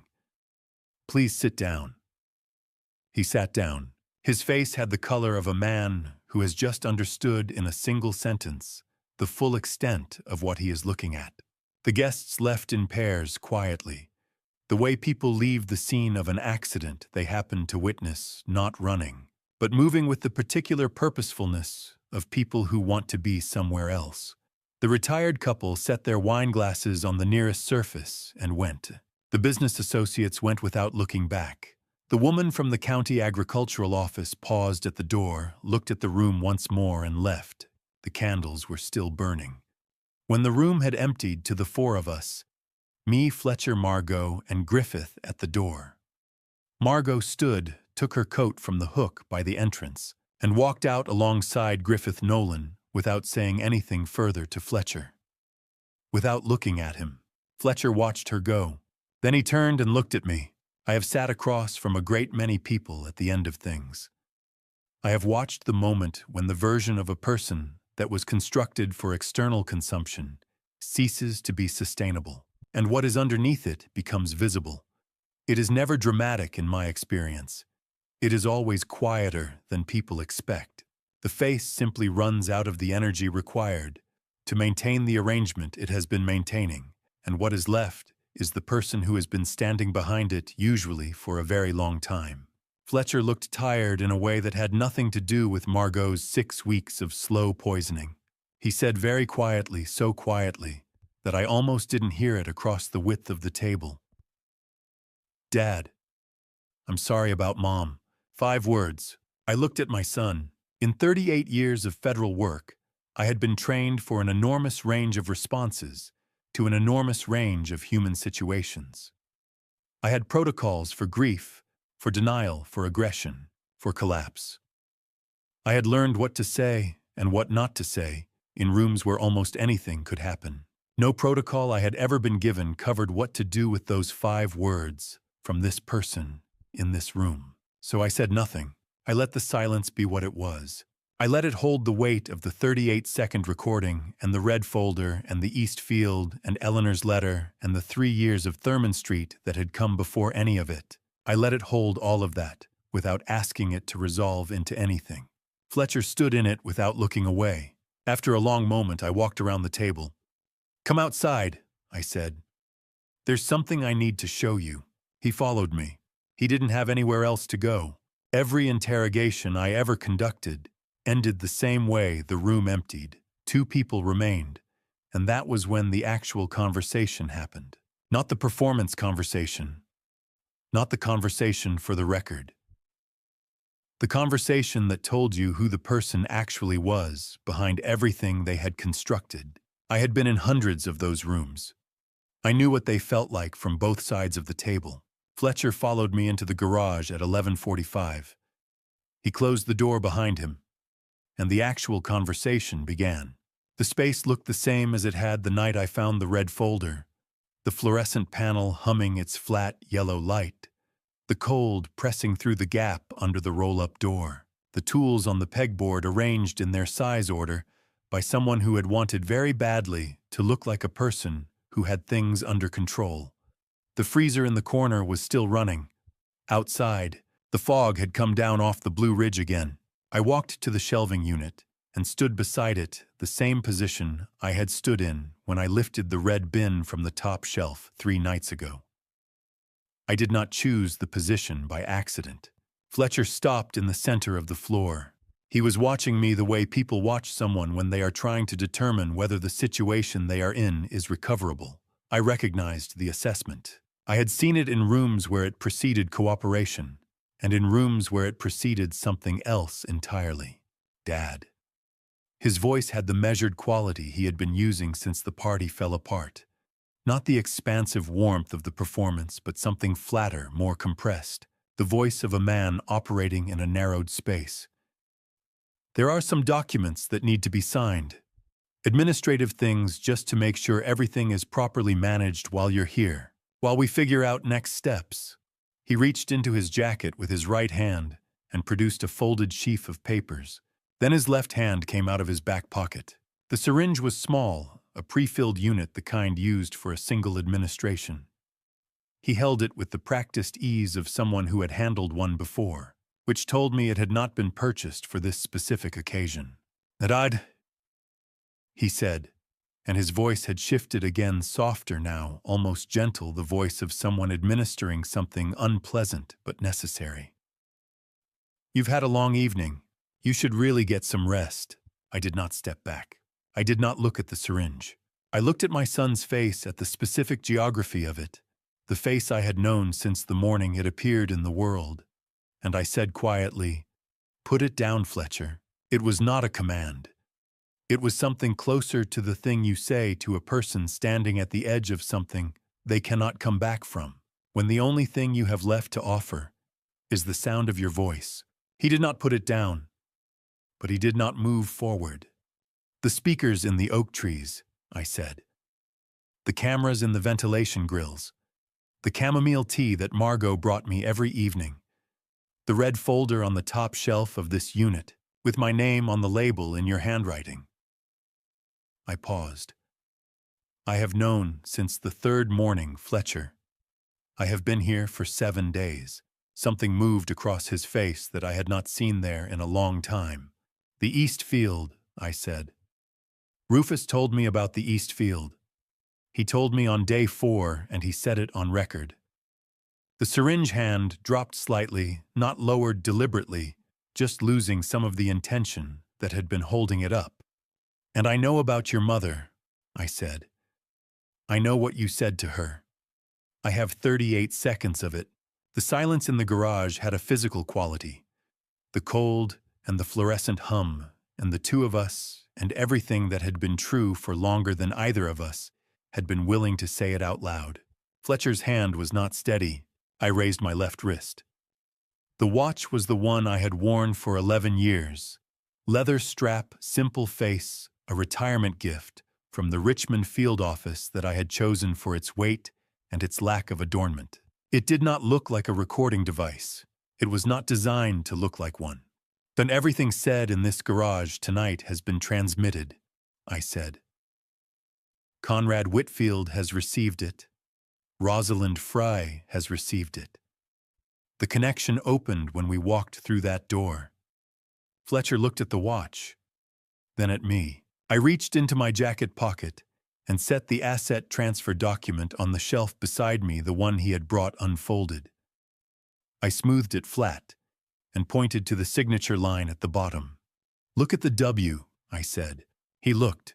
"The letter W in my name, when I sign it under duress or without genuine consent, contains a particular, tell a small counterclockwise loop at the trailing edge of the second stroke that I have placed there since 1987. When a case I was consulting on turned on the authentication of a coerced signature. It is not dramatic. You would not notice it unless you were looking for it. But every fraud examiner, every compliance officer at every financial institution where this document would eventually arrive was trained to look for exactly that kind of marker. Any institution that processes that document will flag it within 24 hours, I said. The signature is not valid. It has never been valid when I made it look like that. The syringe hit the concrete floor. The sound it made was very small for what it meant. Fletcher sat down on the metal stool beside the workbench. Not a collapse, just the slow, final surrender of a man who has been running a very long distance and has arrived at the place where the road ends without a destination. I stood where I was. I did not move to him. I did not speak. I let the garage hold what it was holding, the cold, the hum, the two of us, and the full accumulated weight of everything that had led to this particular room at this particular hour. And then from somewhere below the farm, from the direction of the valley road, faint but absolutely clear in the cold air of an October night, with no wind and no competing sound, a siren. Fletcher looked up at me. In that moment, in the specific quality of his face, in that moment, the way it had lost everything that 37 years had built over it, he looked exactly the way he had looked at 7 years old. The evening he broke the lamp in the living room on Thurman Street and came to find me because he didn't know what else to do. Not because he thought I would fix it, because I was his father and he had run out of other options. "Dad," he said. His voice was the voice of the 7-year-old. "Is that, Yes," I said. "Is it?" "Yes." The lights were coming up the valley road, now still distant, moving steadily through the dark toward the farm. I looked at my son. "Yes," I said for the last time. "It is." Justice, in my experience, does not arrive the way it arrives in films with a dramatic entrance and a clean sense of conclusion. It arrives the way dawn arrives, slowly, then all at once. And you realize it has been moving toward you for a long time. I was standing in the doorway of the garage when the lights came up the valley road. Blue and red alternating, the colors moving through the fog, the way colors move through water, diffuse, spreading outward from the source, illuminating the mist rather than cutting through it. There were 3 vehicles, 2 marked county sheriff units, and a dark SUV without markings that I recognized by its configuration as federal. They took the final approach slowly. The way law enforcement takes an approach when the situation has already been contained and what remains is procedure. I thought about what Eleanor had said, that the end of a hard thing rarely feels the way you expect it to feel. That it mostly just feels like the beginning of something else. I stepped back from the garage doorway and waited.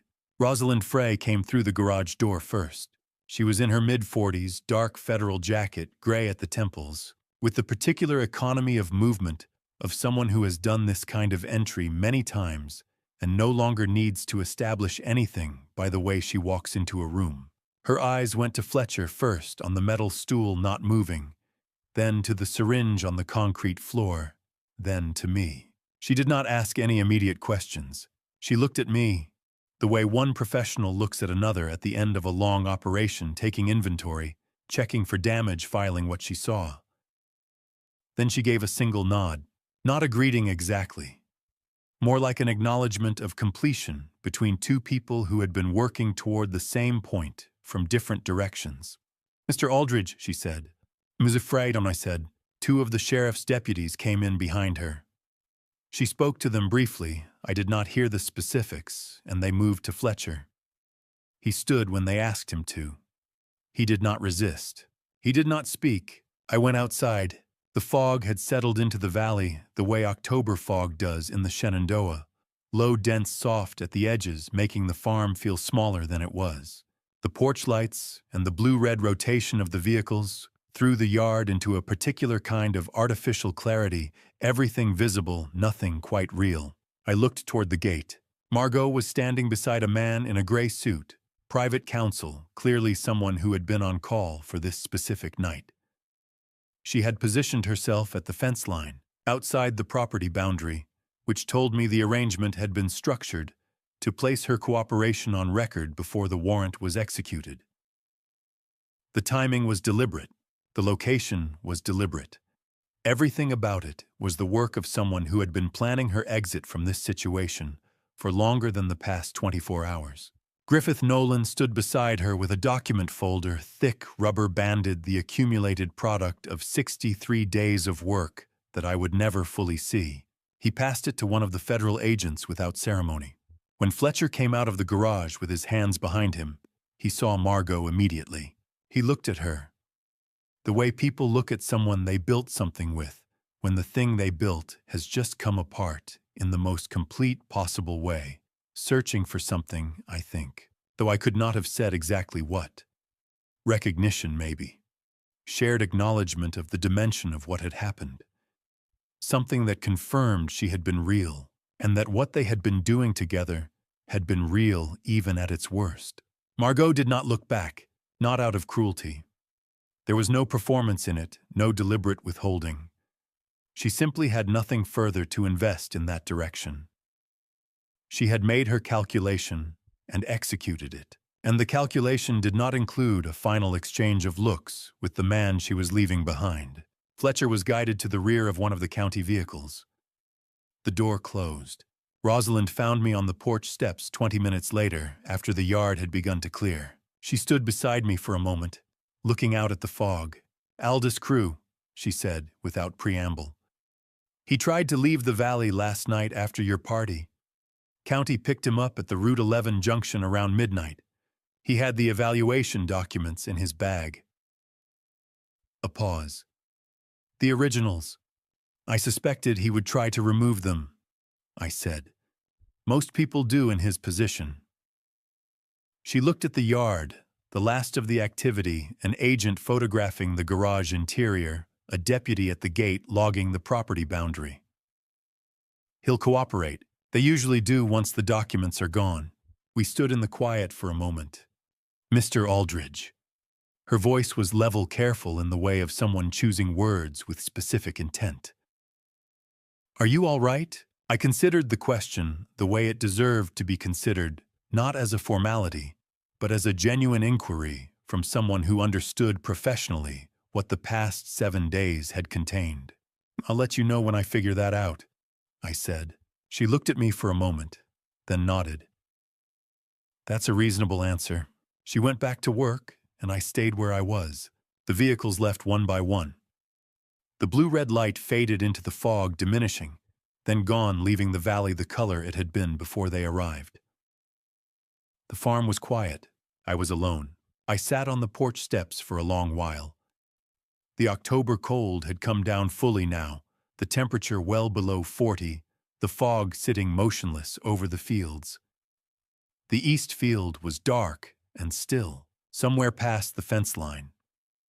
The oak trees where the speakers were mounted were invisible in the mist. After a while, I went inside.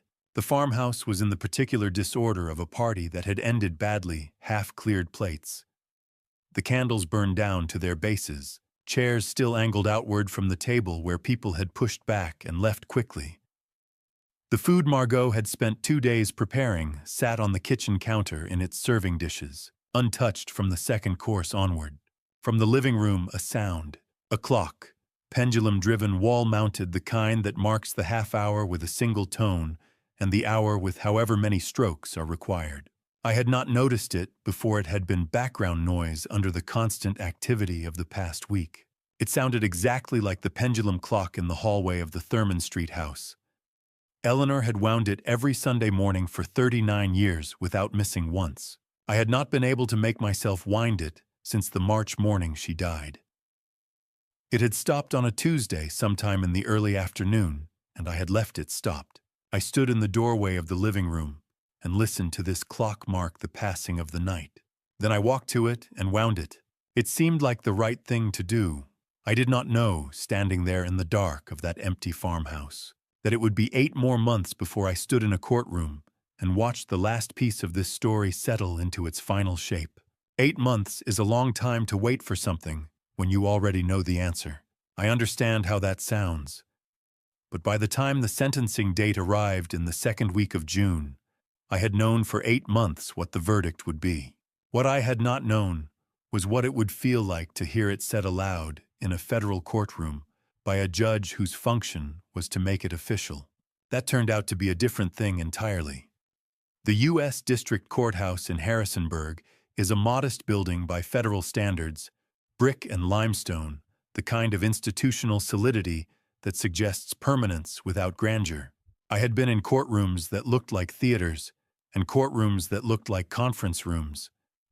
This one looked like what it was, a place where things were decided. I found that appropriate. I took a seat in the gallery on the right side behind the bar. 3rd row from the front left of center, close enough to see faces, far enough to remain peripheral. In 38 years of federal work, I had always been either at the prosecution table or on the witness stand. The gallery felt like a different country. The same language was spoken, the same procedures observed, but the angle was entirely unfamiliar. Everything seen from behind rather than across the faces of the participants, presented in profile rather than directly. I had not anticipated how much that would matter. Conrad was beside me. He had driven down from Richmond the night before and had said very little over breakfast, which was one of the things I valued most about him. He understood that there were occasions when the most useful thing a person could do was be present and quiet. Rosalind Frey presented the case in 40 minutes. She worked the way I had expected her to work, systematically, without theatrics, building the structure of the charges from the foundation upward. 14 counts, covering the full range of what had been assembled. Conspiracy to commit financial elder abuse. Fraudulent psychiatric evaluation submitted to the court, unlawful disposal of hazardous waste. Insurance fraud by arson, unlawful surveillance, including a recording device in a private bathroom, and the underlying conspiracy that had linked all of it. She was thorough without being excessive, and she did not perform for the gallery. Midway through the presentation, she played the audio file. The room was already quiet. It became a different kind of quiet, the kind that has weight, that presses slightly against the ears, that you become aware of as a physical condition, rather than merely the absence of sound. Fletcher, the specialist, said, "If I start the treatment this week, Mom, that treatment costs $420,000. The farm has a debt payment due in 11 days. We've talked about this. All right, 38 seconds. I looked at the grain of the wood on the railing in front of me while it played. When it ended, I continued looking at the wood for a moment. Then I looked up. Margot had entered a plea 8 weeks prior, 4 years. reduced for cooperation.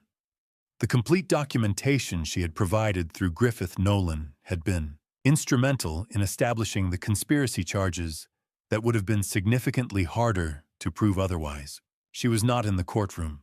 Fletcher's attorney presented a mitigation argument that ran approximately 20 minutes and covered financial pressure, accumulated debt, a series of decisions that had compounded beyond their original intention, and the absence of premeditation in the conventional sense. He was competent and thorough. The argument did not change what the evidence established. The jury had deliberated for less than 4 hours. When the judge read the sentence, 14 years federal, with sentencing guidelines placing first eligibility for review no earlier than the latter portion of that term, I watched Fletcher receive it. His posture did not change significantly. His hands were folded on the table in front of him, and they remained folded.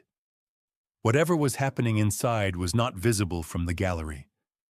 What was visible was a man at the end of a very long road, accepting the last marker on it. Aldous Crew had been dealt with separately. His license had been revoked by the Virginia Board of Medicine 6 weeks before the trial began, and his own criminal proceedings were scheduled for the fall. He was not in this courtroom. As the judge completed the formal record, Fletcher turned from the defense table and looked into the gallery. He found me within a few seconds. I held his gaze. There was no performance in it on either side, not on his, which had nothing left to maintain, and not on mine, which had nothing left to conceal. It was simply two people looking at each other across the distance that had grown between them over the course of 7 days at a farm in the Shenandoah Valley and 8 months of legal process, acknowledging what was true without being able to do anything further about it. A court officer touched Fletcher's shoulder. He turned away.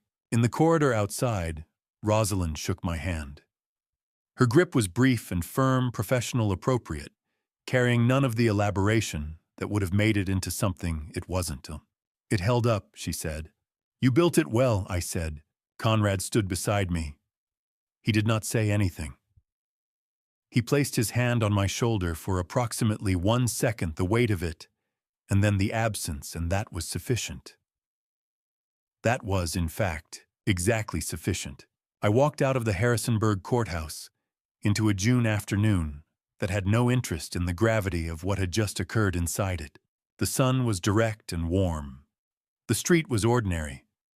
People were going about the business of a Tuesday afternoon in a small Virginia city, walking to cars, carrying coffee, moving through the geography of their ordinary days with the particular ease of people for whom this day would not require specific recollection. I stood on the sidewalk for a while. I have done this before, stepped out of buildings where verdicts had just been rendered, and I know the specific quality of the air afterward, the way it carries both finality and irresolution simultaneously. Justice had confirmed the shape of what had happened, but it had not changed that shape. Eleanor was still gone. The guest room of a farmhouse in the Shenandoah Valley was still the place where I had sat on the floor and listened to 38 seconds of audio in the dark. Fletcher was still my son. None of those things had been decided by the court. I had 7 hours of driving back to Portland. I did not mind that. A week after the sentencing, I drove back to the Shenandoah. I had not planned to. I woke on a Tuesday morning, and by 9 o'clock, I was on the road. And it was not until somewhere around Staunton, the Blue Ridge already visible ahead, turning that particular dense green it reserves for July, that I admitted to myself where I was going and why. Eleanor believed you did not truly leave a place until you went back one final time and saw it clearly. She had done this with every house we had moved away from. In 39 years, walked the empty rooms, then closed the door. I had always been the one waiting in the car. I understood it now. The court seal was on the gate. I read it once, left my car on the road shoulder, and climbed over the fence. I was not there to take anything.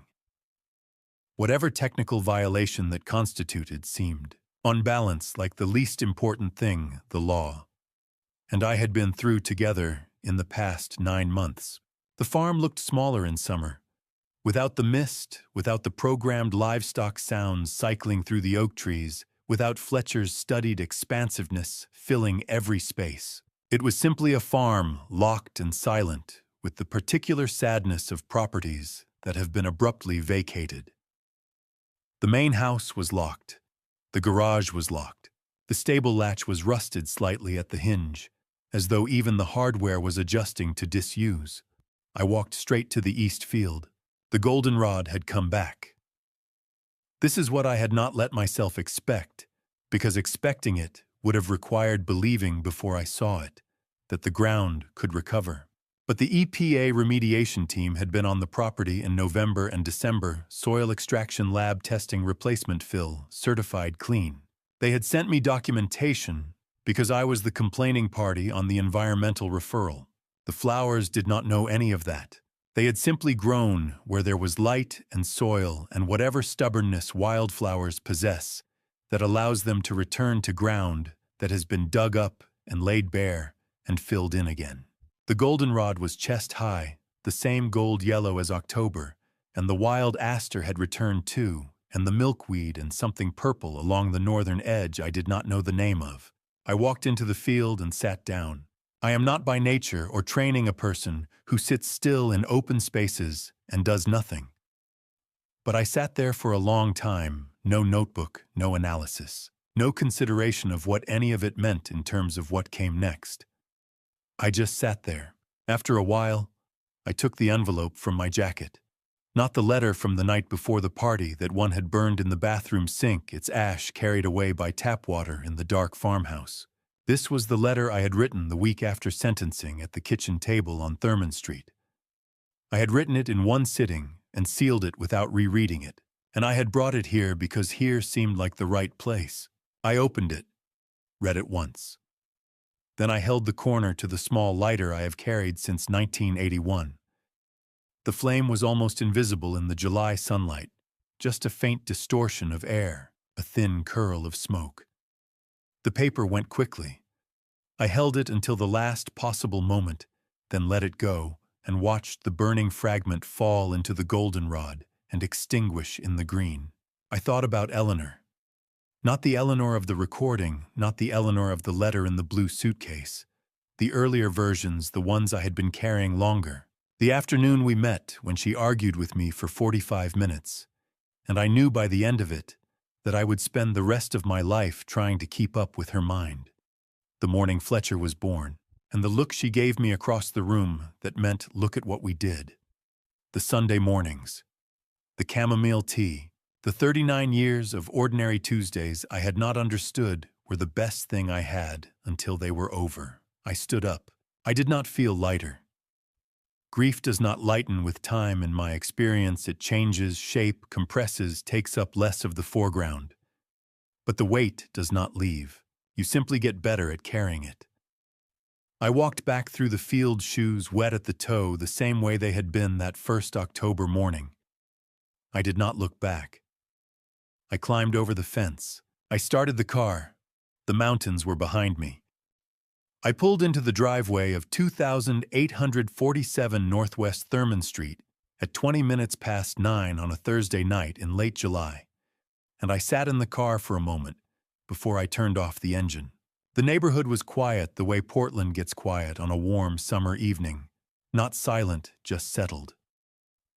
The red brick front of the house was the same color it had always been. The hydrangeas along the front walk were in full bloom. The neighbor Eleanor had asked to water the garden, had done the job faithfully, and I made a note to bring her something in the morning. I unlocked the front door and went inside. The house smelled like old wood and paper, and the faint lavender of Eleanor's closet sachets, which I had never touched. The hallway clock was running. I placed my car key on the shelf to the right of the door. Eleanor's hook was empty the way it had been empty since March 2024. I placed mine a few inches to the left of where hers had always hung, and the shelf looked exactly as it should. I walked through the house slowly, not inspecting it, not analyzing it. That distinction had taken me a long time to learn. The reading room had the same pair of chairs.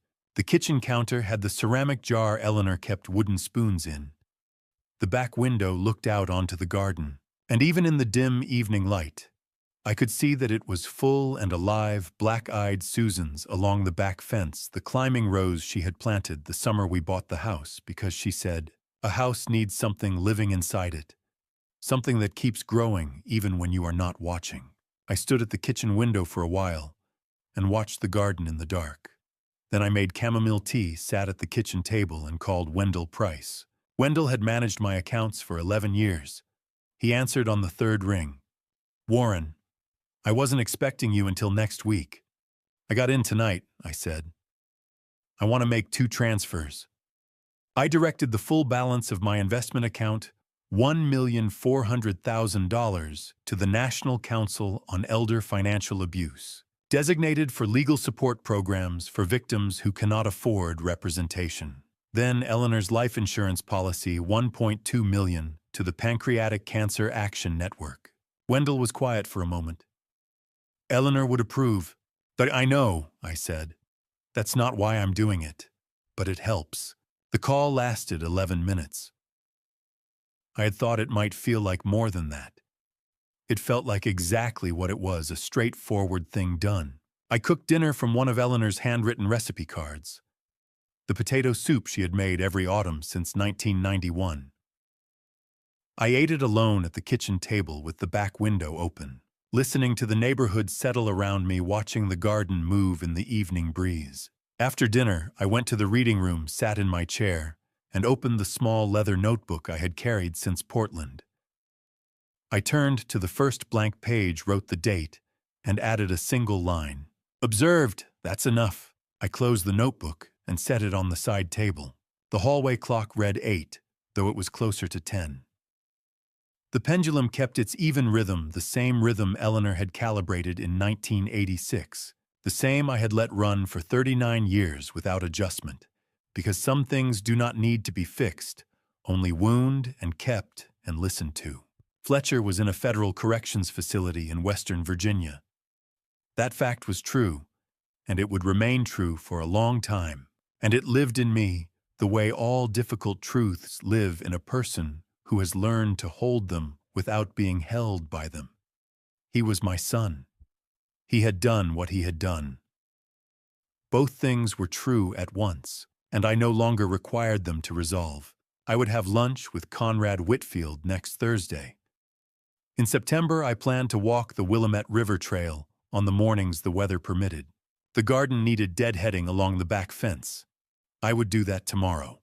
I sat in the reading room chair with the lamp on and the window open and the clock keeping its own time in the hallway, and I let the house be what it was, not the beginning of something resolved, not the end of something clean, but simply the place where I lived, quiet and ordinary and entirely mine.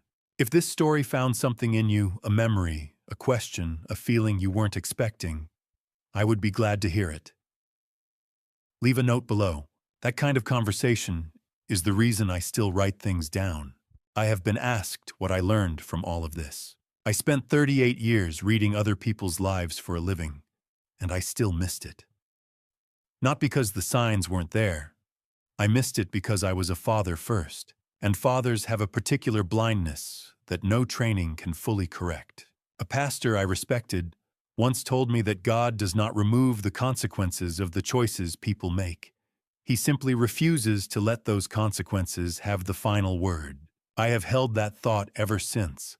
These are the grandpa stories nobody plans to tell, the ones that begin with love and end in a courthouse.